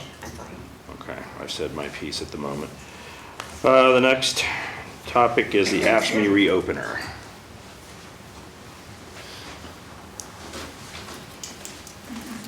Tommy Starner, Service Safety Director, with the ASME union and the administration got together. I can't remember what day it was, but we agreed upon a pay rate for them, and they're all good with it. They voted tonight as a go, and so just asking for your, they have to do something with this, right? I'm not certain what their role is in this. Great job. Yeah, good job. Okay. Yeah. Well, then, All right, for the manpower and billet, Tommy, did you want to speak on that? All right. Bruce had asked us to do a. Wait till he sat down all the way. So I was looking for Bruce. For the manpower and billet, we'd like to mirror what the ASME got, and you guys have to do something with that then? Yes. Yeah, so we would request draft legislation seeing an update to the manpower and billet that mirrors the AFSCME increase. So I will entertain a motion requesting that draft legislation. So moved. I'll second it. I have a motion by Mr. Me and a second by Mr. Mauritz. Any further discussion? If not, we'll do a roll call. Mr. Me? Yes. Mr. Mauritz? Yes. Mrs. DeShawn? Yes. I'm also a yes. All right. In conjunction with that, because the council clerk is not part of the manpower and billet, nor is she in the union, hers pay, or that position's pay, I should say. That position's pay is set by resolution. So I'm asking for a motion to amend Resolution 202-2024 to increase the council clerk's pay an additional $4.25 per hour to mirror the AFSCME contract. So moved. Let me finish. I just thought we need to make that retroactive to January 1, 2025. Not retro. I was gonna say retro. Not retro, no. If we're not doing it as an emergency, it's not, it won't pass until after that. I got So it would be retroactive to Yep. January 1st, Correct. 2025. Smart. So moved as an emergency. Not as an emergency. Not as an No, emergency. regular legislation, Just retroactive. but it'll be retroactive to January 1. Okay. So moved. Second. Okay, I have a motion by Mr. Me, second by Mr. Mauritz. Any discussion? Roll call, Mr. Me? Yes. Mr. Mauritz? Yes. Mrs. DeShawn? Yes. I'm also a yes. Chief? Sorry, I was just going over something with the billet that I didn't realize that was not corrected the way that I thought it was. The extra positions for the extra firefighters that I need to help reduce overtime are listed as only under the SAFER grant. They need to be moved up into the regular firefighters Okay, column. so we have requested draft legislation already to mirror the changes. So I need another motion to make the move for the positions that the chief speaks of, to move them from the SAFER grant into the regular firefighter line. Correct. So moved. Second again. All right, I have a motion by Mr. Me and a second by Mr. Mauritz. Any discussion? If not, roll call Mr. Me. Yes. Mr. Mauritz. Yes. Mrs. DeShawn. Yes. I'm also a yes. That motion carries. Is that something I'm gonna have to write? Miranda can get with you on what we need to do with it. It's basically changing numbers. And in the case of what the chief just mentioned, it's a case of making a line item move. And I think the auditor can probably also direct you on how we've done that in the past. Yep. Any open projects that you'd like to discuss, Mr. Me? Nope. Mr. Mauritz? Not at this time. Mrs. DeShawn? No. Is there any public participation for finance?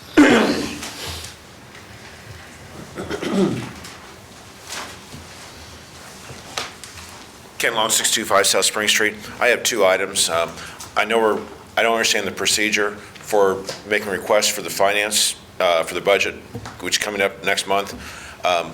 But my two requests are based on the information that Service Director Tommy Starner gave me as far as the costs on a yearly basis, or for this year, for the splash park was $25,000 for wasted water. And so there's got to be a better way. And I don't know who has to do it. I don't understand the EPA, Ohio, all that. Don't care. So your question was procedurally. Let me just answer that one first, and then I'll let you get your second one. Thank you. So the administration is currently working with the auditor right now and department heads working on all of their budget requests. When all that information is compiled, they then bring that to this committee. This committee meets and goes through that line by line to where they explain, this is how much money we anticipate bringing in, this is how much we anticipate wanting to spend in this category for this, in this category for this. And so that would be one of the ones that would fall under, you know, the things with the pool and the park, as far as the expense. Okay. Now, what things can be done to change that system, I think that's already been referred, and I think they're talking with, you know, the engineers and things to see what options. I don't know how fast that is going to happen or not happen. I think that they're almost two separate things. I think it's safe to say it's probably not going to be changed. The system out there won't be changed by next year at this point.